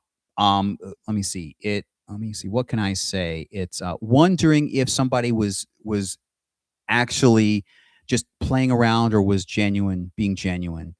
Um Fear of Failure, that says it all right there. A song about feeling like perhaps you've missed your prime. You wanted very much to have some big success, and you're watching other people have their own success, and you um, feel like maybe you're never going to have it. Existential mid tempo. Um, then here, um, and then High School Reunion, thoughts coming back. It all comes back 360, full circle. Um, here, you're comparing yourselves to other people, and da da da da da. First Love. I may change these now, revise these, because I've grown even since the point when I started writing this discography. I want to really nail it down and fine tune it to write even better music, compose even better music. In My Hands, erotic dance pop. Basically, I wanted to write, like, compose a female empowerment, but I don't want to write like an empowerment for women, like, yeah, I'm woman, hear me roar. I didn't want to do that. I wanted to sing it from the heart. So, how do I put this? When I am alone, and I have the security that nobody's around and I can do what I want with my body. Um, Sometimes I felt an exhilaration. So, and not just an exhilaration, but a creative exhilaration. So that's the song. That's what this song is about. In my hands. So it would be sung, hopefully, from an authentic woman's view or something that a woman could relate to, but just this exhilaration of ecstasy and like her with herself, ecstasy and creativity. Like all of a sudden she's awakened to the whole universe, and and she can do anything. Not necessarily that she can do anything, but like she's fully empowered, and I think that's what truly would be full empowerment.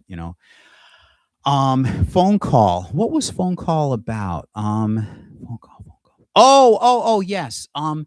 Like there have been times when I desperately wanted to talk with a friend. I just wanted to call out to somebody and just talk things over, like a therapy session, kind of, but not necessarily a formal therapy psychological session, but like just talking things over with a friend. Like, hey, can you hear me? I really need to talk to you about something important. That's the subject of the song. And then PTSD, that may be taken out. That relates kind of to the earlier experiences I've had. I don't want to go into that, but basically dealing with PTSD and recurring flashbacks and so forth. And zeitgeist, I may leave. I don't remember offhand what that's about. I just may leave that out because political, I don't know if necessarily it would fit in. Um, Peering through a window. Oh, peering through at my relatives and seeing. It's kind of like that fear of failure song. See, that's what I mean. Like these may combine together. Peering through a window thematically gel together as one song. Peering through a window, seeing other people advance further, and you're still stuck back, and you wish that you were enjoying, you had access, you were in their milieu, you in their world, and you're like they're at the Met and you're peering in through a window at, oh, look at all the happy people in there, and why can't you be invited in, and so forth. And Cupid and Psyche, what was going on with Cupid and Psyche? I know that's a reference to an actual myth, Greek myth called, is it Greek or Roman? I think it's Greek. Psychology, Greek. Yeah, Greek myth of Cupid and Psyche. Um, and then Crash being about how some kind of accident, not necessarily physical, but like some kind of accident can fuse people's lives together inextricably, and they're like stuck together, and they sometimes it could be a shared experience they've had where each of them will never be the same, and they have this bonding experience. So I wanted to explore that. Let me move further down. And of course, um yeah, I think in here it divides it up. The D major, C major. So I have the keys listed here in the kind of feeling that it has. Let me see.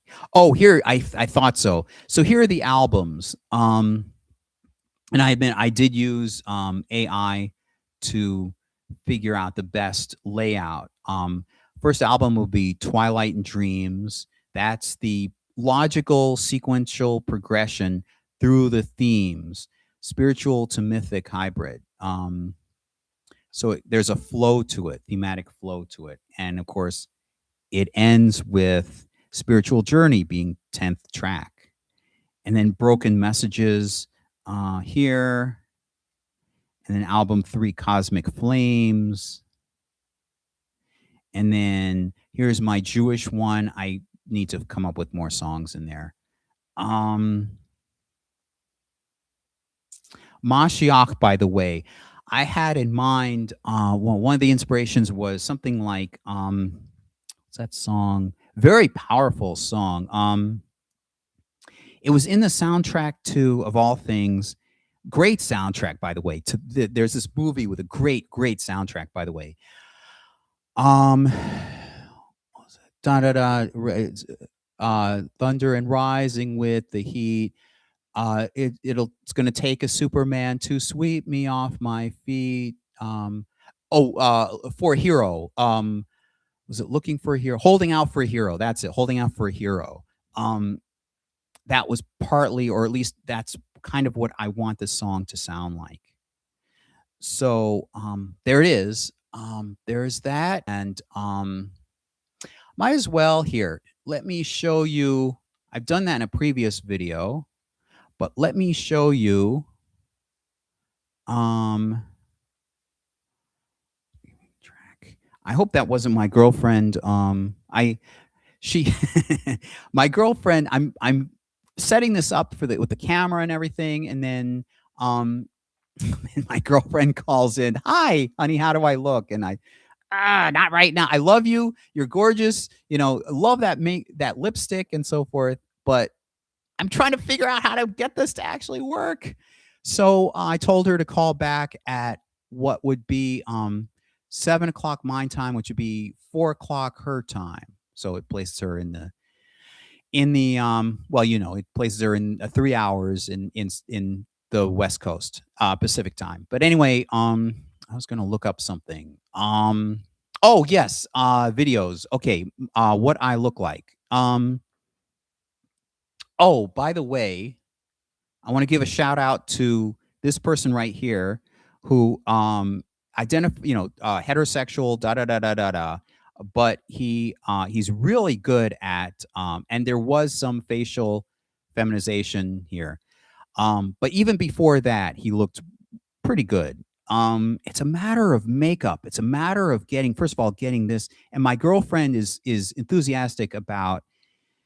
I guess we are both enthusiastic, but I'm really eager to get my makeup to look even better. But anyway, um, Vlad NCL. I don't know where the NCL part, but look up Vlad NCL, and you should be able to see his videos. That's another one of my inspirations. Now let me go to. Oh, I'm already at my okay channel live. You should be able to see more recent stuff. I have. Wow, I really feel emboldened. Like, I really feel proud of myself because I'm now using this technology. See, okay, right here. So, one of the elements in this channel is me. This is what I did about 4 months ago, and I need better makeup here. I know that. And I was talking with a music industry person who worked on a British documentary, a short-lived series called Boys Will Be Girls, which is a fun project, and I enjoyed doing it. Um, in the actual video, I'm not going back and forth like that. It's just a replay. Um, but I asked him for some feedback, some honest advice. And then, of course, he said something about the wig, a better wig, something like that. And then all of a sudden, the Zoom stream ended. I'll have to work on that. But I didn't. Sorry if I screamed a little too loudly. I went Um, but okay, I do need a better wig. I don't have the money. Um, you can see my nails there are pretty well done. Um, and you can tell my overall here, you can tell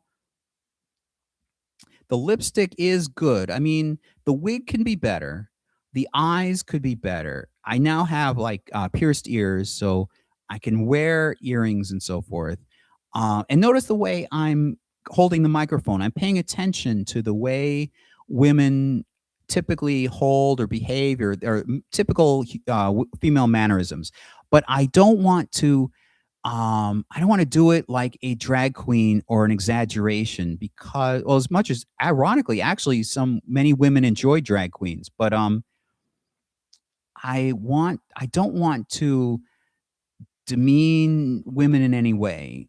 Um, I want to do it like I said, like I don't want to do. I speak of not wanting to do, like I want to do it like this person here, this guy here, um, or am I still sharing? Oh, darn it! You know what? Oh, sorry, I did all that and I didn't even realize. Okay, let me back. I forgot to share. There we go. Okay, you were probably wondering, like, what the heck is he talking about? All right, so let me go back first of all. Go back further. Okay. Um. Okay, and this person's probably not there anymore. All right. Well, okay, I'll put in. Here we go. This is the person I was talking about. Um, has had some facial surgery around here, but you can tell, identify, total guy, heterosexual, has a girlfriend, da da da da da, but has built up a really good look.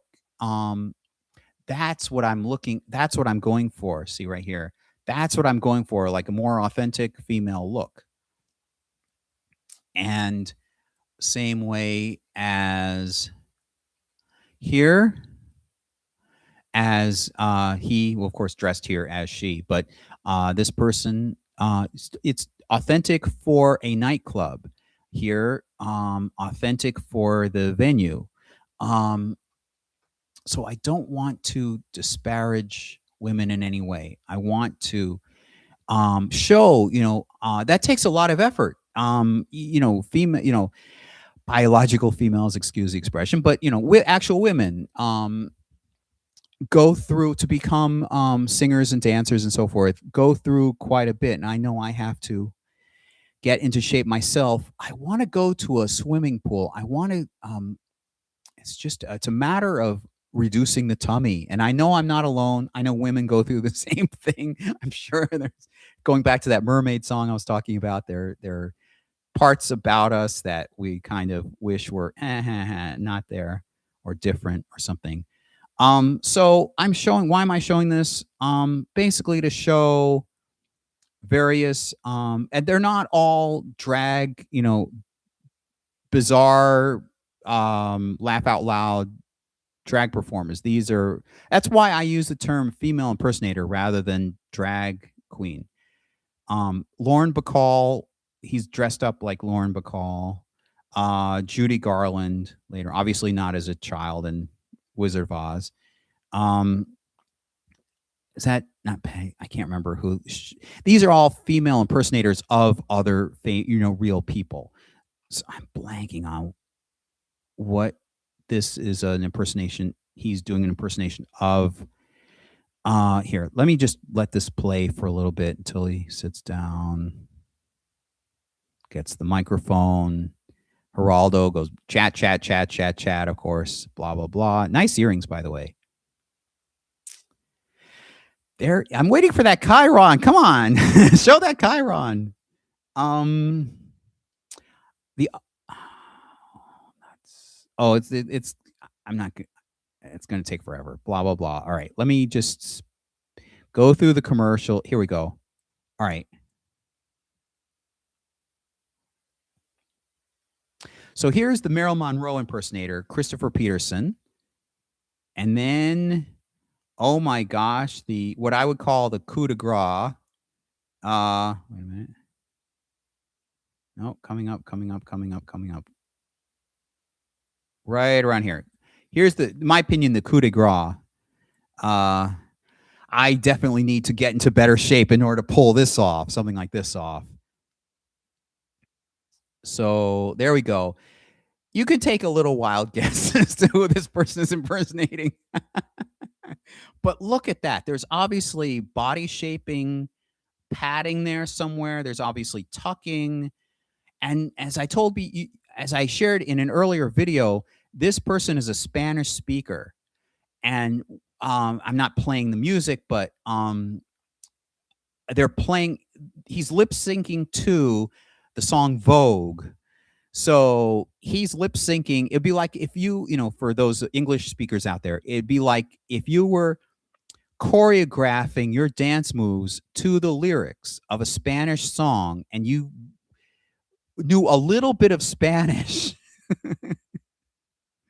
So anyway, da da da da da da da da. So that's enough there. So I've shown enough of that. So that's my that's one of my fantasy dreams.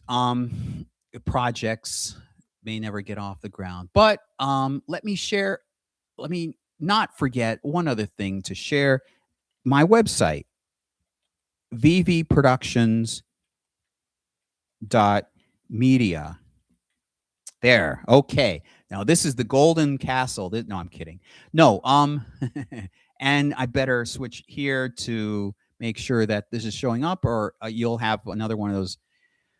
You have no idea what I'm talking about. Is this? Yeah, this is sharing. Okay, good. So, I want to change some things in here, but for right now, I want to add more to this.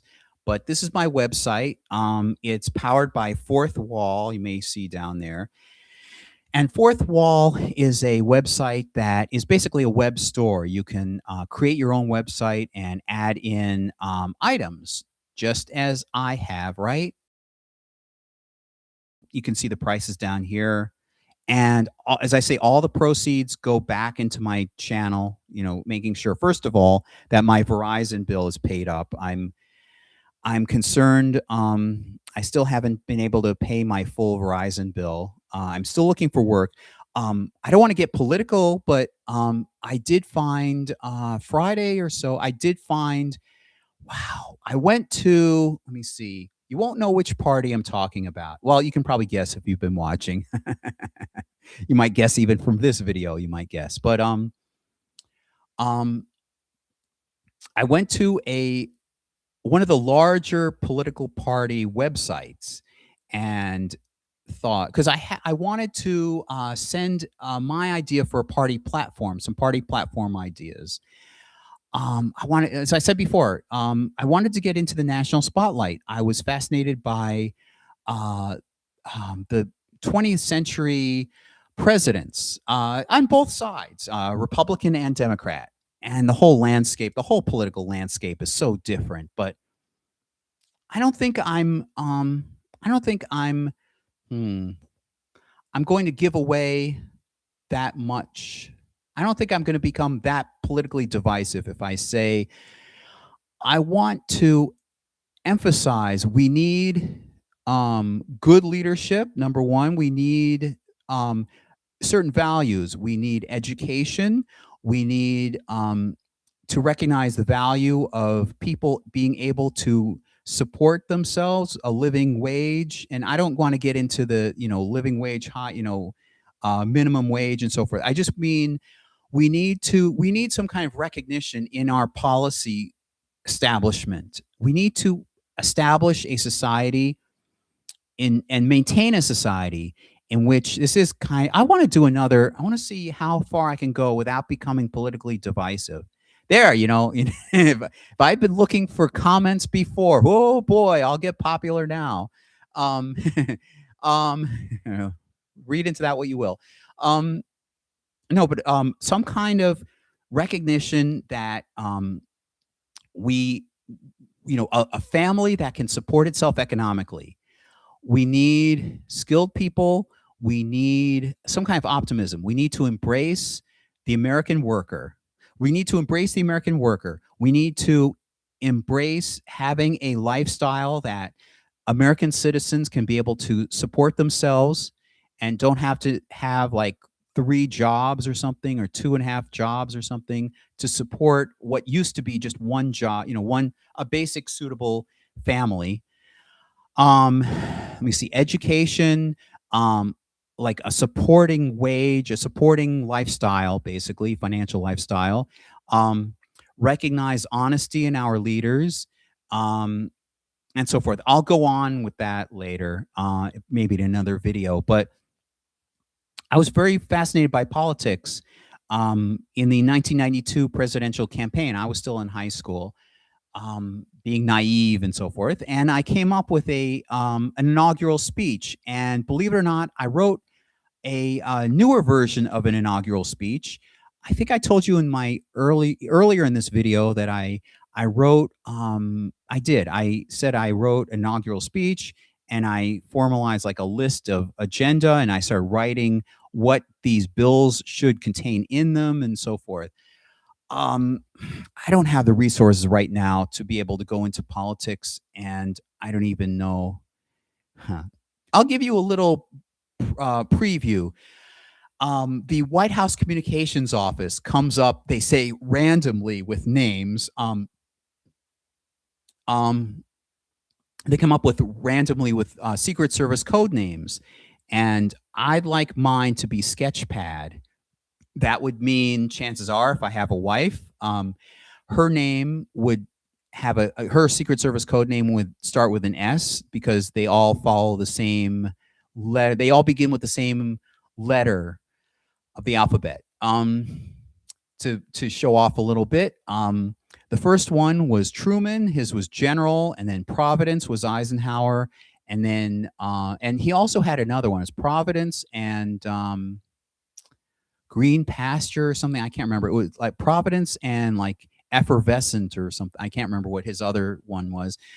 I just remember Providence, and then Kennedy. Now, this might be shocking to people who can't even figure out the order of the presidents themselves, let alone the Secret Service code names too. So you start off with General. Truman was General. Eisenhower was Providence. Kennedy was Lancer, and Jackie Kennedy was Lace. See, there's where the two L's come in, shares the same letter L. And then I think John would have had, and who was the daughter? I'm just blanking on the Kennedy Rose. Anyway, the family members would have all had one starting with probably L. And then Johnson was Volunteer, and then Ford. No, whoops. Freudian slip there. I skipped Nixon. Nixon was Searchlight, and Ford was Passkey. And then tell me this was, it may have been randomly chosen, but they knew what they were doing. The White House Communications Office would have known what they were doing. Carter's was Deacon. Dancer. If I remember correctly, Rosalind Carter's was Dancer. See again that Deacon and Dancer, they both start with D. And then Reagan was Rawhide. Nancy, I might have known at some point. I know I have it somewhere. There was a website that, gave all the Secret Service code names right on the screen. Well, I guess Reagan is now deceased, so I guess it doesn't matter for him. But the wonderful thing, the web, the World Wide Web, the internet, is a wonderful source for information, giving out Secret Service code names to everybody. Anyway, stay out of that. Was nuclear football, please. This the briefcase that has all the secret codes in it, nuclear codes in it. Anyway, all right. So Reagan was Rawhide, and then I could almost think of what Nancy Reagan's. Anyway, may have been Riverdance or something. I don't know. And then let me see where Reagan, and then Bush Senior was Tumblewolf, and then or Timberwolf, not Timberwolf. Why Timberwolf? I don't know. I asked my mom that, like, why Timberwolf? And then Clinton's was Eagle, and Mrs. Clinton's was Evergreen, and no, I may be okay. His is Eagle. Between Hillary Clinton and Chelsea Clinton, one of them was Evergreen, and the other was Energy. I think, yeah, I'm pretty sure hers was Evergreen and Chelsea's was Energy. I guess because of boundless roaming, that kind of characterizes, what she was probably like around the Secret Service. Energy. So then came, ironically, Bush Jr., who was Tumblr, because again, you have that T, Timberwolf and Tumblr. And then after Bush came Obama. Obama's was Renegade, and his wife's name, Michelle Obama, was Renaissance.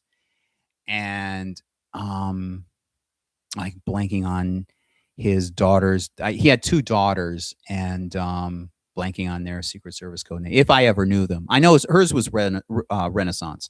Nice name. And then Pat Nixon would have had a name. I know it. Wait, Searchlight.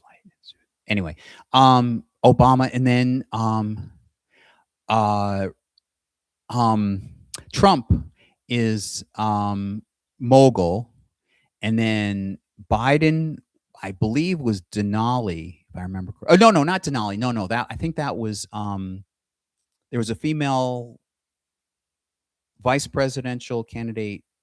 Oh, the one from Alaska. I think she might have been Denali. One from Alaska. But Biden's was Celts. Celts. The as in the basketball team. Not Celts, I guess, but the Celts. Boston, the Celtics. That's right, Celtic. I knew I was saying it kind of a little off. Celtic, and then we have Mogul again, and then who knows after that point. But interesting name, it's obvious why they picked Mogul for Donald Trump. But these are not completely random, I'm sure. Anyway, after that history lesson, I don't know what sent me off on that, but about politics. Oh, yeah, yeah, yeah. So, I want mine to be Sketchpad because a Sketchpad, it's completely open. It's a blank page. It's a new slate. You can just think outside the box. You can just doodle and come up with ideas. You don't have to follow some strict, rigid pattern. You can, as I said, think outside the box. Just come up with ideas, no matter how wacky, no matter how weird. Don't filter them out. Just have a clean slate. Just here's a sketch pad. Just start doodling ideas down. And I had other ideas too. Well, I'll say that. I'll leave it at this, that I want a huge economy. I want to invest in education. I want to invest in new technology. I want to invest in like NASA and the military. I want a real true trickling down effect from military technology and NASA and so forth down to our basic real lives. I want like a paradise. I want like Star Trek. I want amazing, amazing technology that helps our lives. And I'll tell you one further final thing, that the theme would be raising quality of life. And the song, my campaign theme song I chose, I had two of them. Can't remember what the other one was. The other one would seem too pretentious. Uh, maybe it was "Everybody Wants to Rule." No, no, no, it wasn't. There was some other song I had in mind, but the song that I would like would be "Let the River Run" from by Carly Simon, that was played in Working Girl. Here, let me just play the lyrics here. Or play, read the lyrics. Let And it matches so well because I'm Jewish myself, so you'll see why.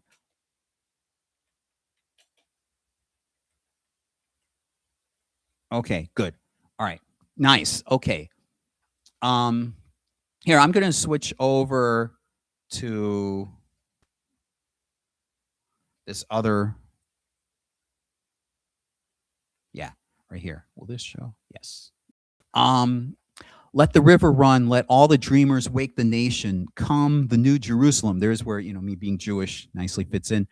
Silver cities rise, the morning lights, the streets that lead them, and sirens call them on with a song. It's asking for the taking, trembling, shaking. Oh, my heart is aching. We're coming to the edge, running on the water, coming through the fog, your sons and daughters. We, the great and small, stand on a star and blaze a trail of desire through the darkening dawn. It's asking for the taking. Come run with me now. The sky is the color of blue you've never ever seen in the eyes of your lover.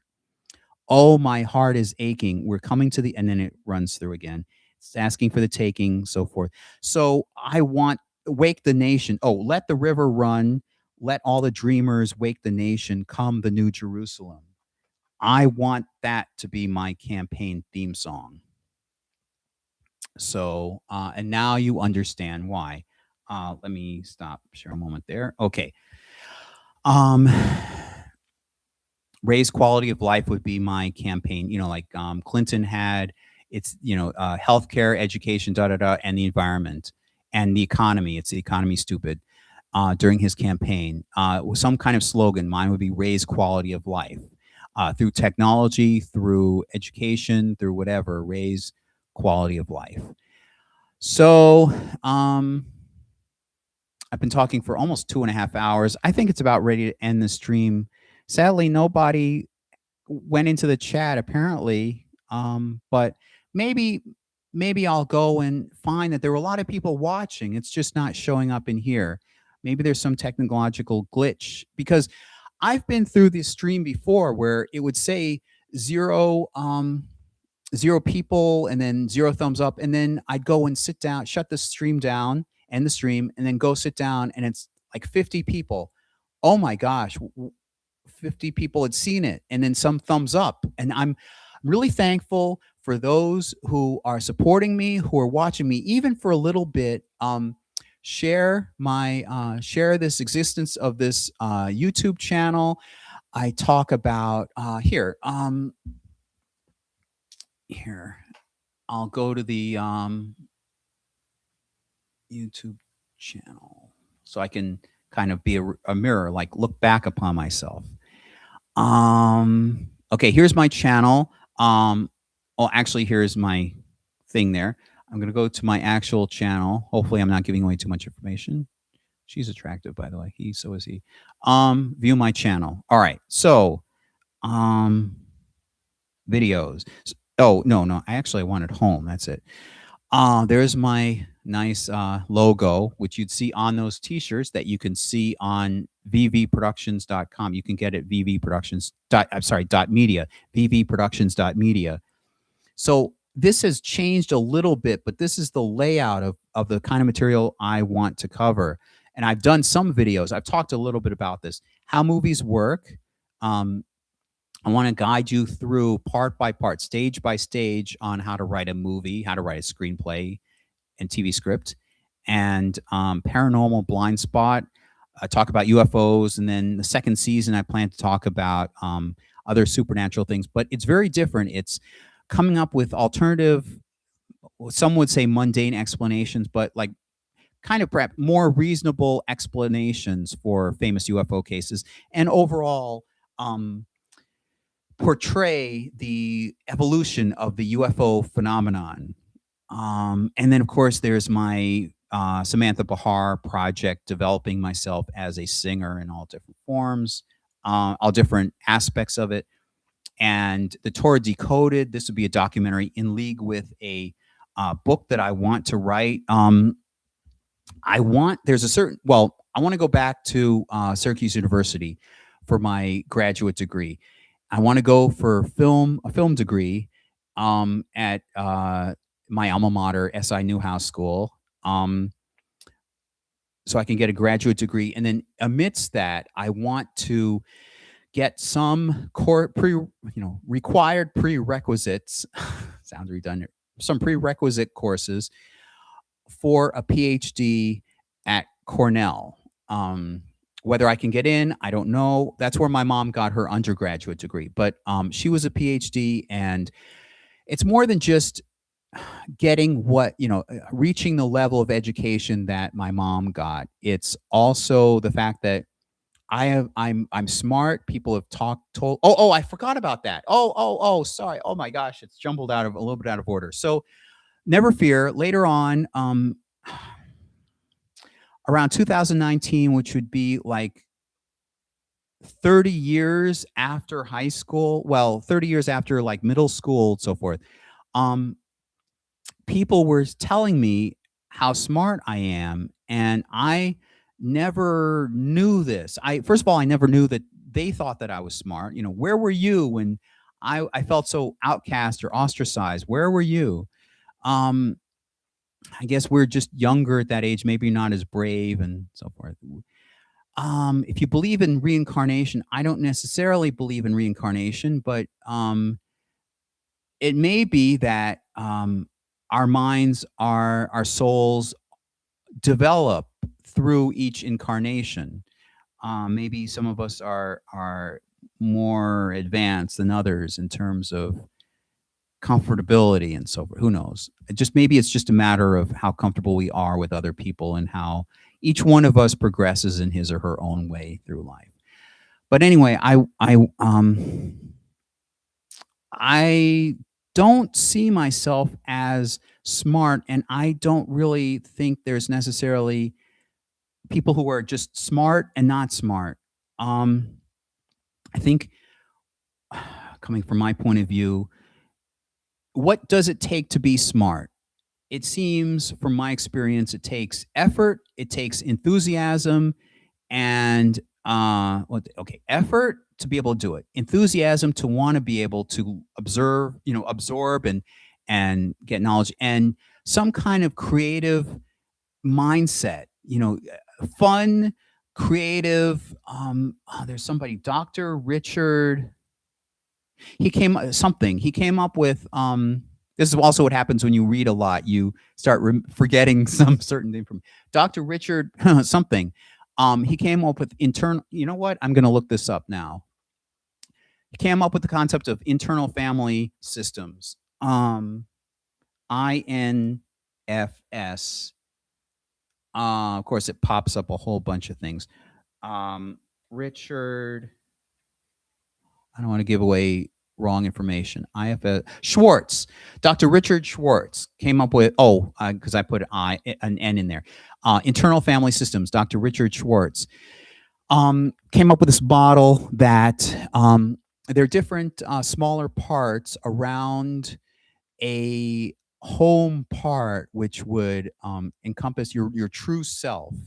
And he labeled these with 8 different C type traits: uh, courage, compassion, calm, creativity, um, and a whole bunch of other ones. Here, let me see. As long as I've got this up, 8 C's. Take that out. Oh, understanding self. Okay, the 8 C's and the 5 P's. Okay.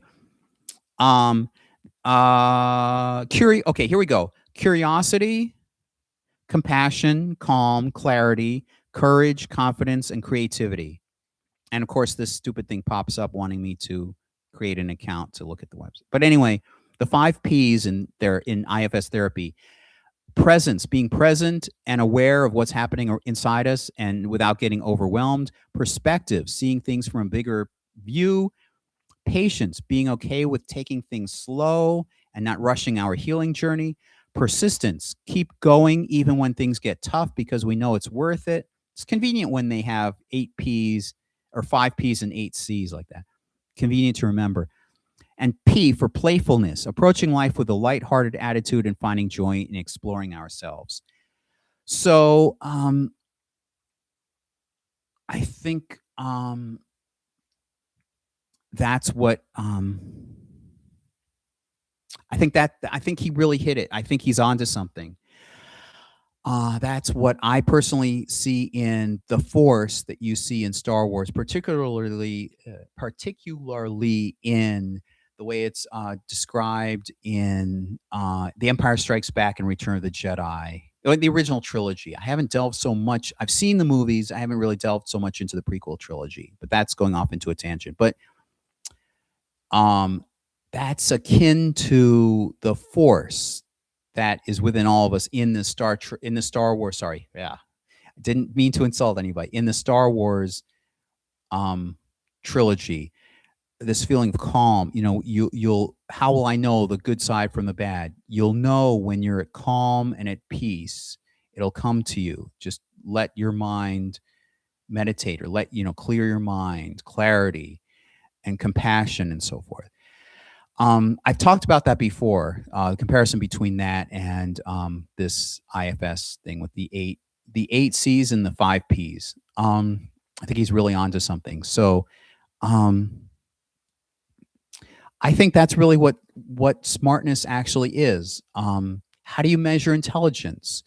How do you measure smartness? I don't. I mean, without relying on how much knowledge you've accumulated. what how do you measure just the innate ability to be able to pick up knowledge? Why should one person be labeled as smart and the other person not be labeled as smart? I see it as more like you're energetic and you're enthusiastic, and that would then cause you to want to enjoy learning and absorbing and the ability to piece things together and the fun. And that's what I see as the requirements for being smart. So I think my personal view I've always had in life is that anybody could be smart. Anybody's capable of being smart. You simply have to believe in yourself. I mean, you simply have to um, believe that you can, it will, it will come. You can be able to do this. It's not a matter of believing you can be smart. It's more like I should phrase it as you believing that you are capable of exhibiting these traits, like being able to handle this information and come up with ideas and so forth, as you see in people that seem smart. Um, so anyway, um, my mom, that goes back to my mom, my upbringing.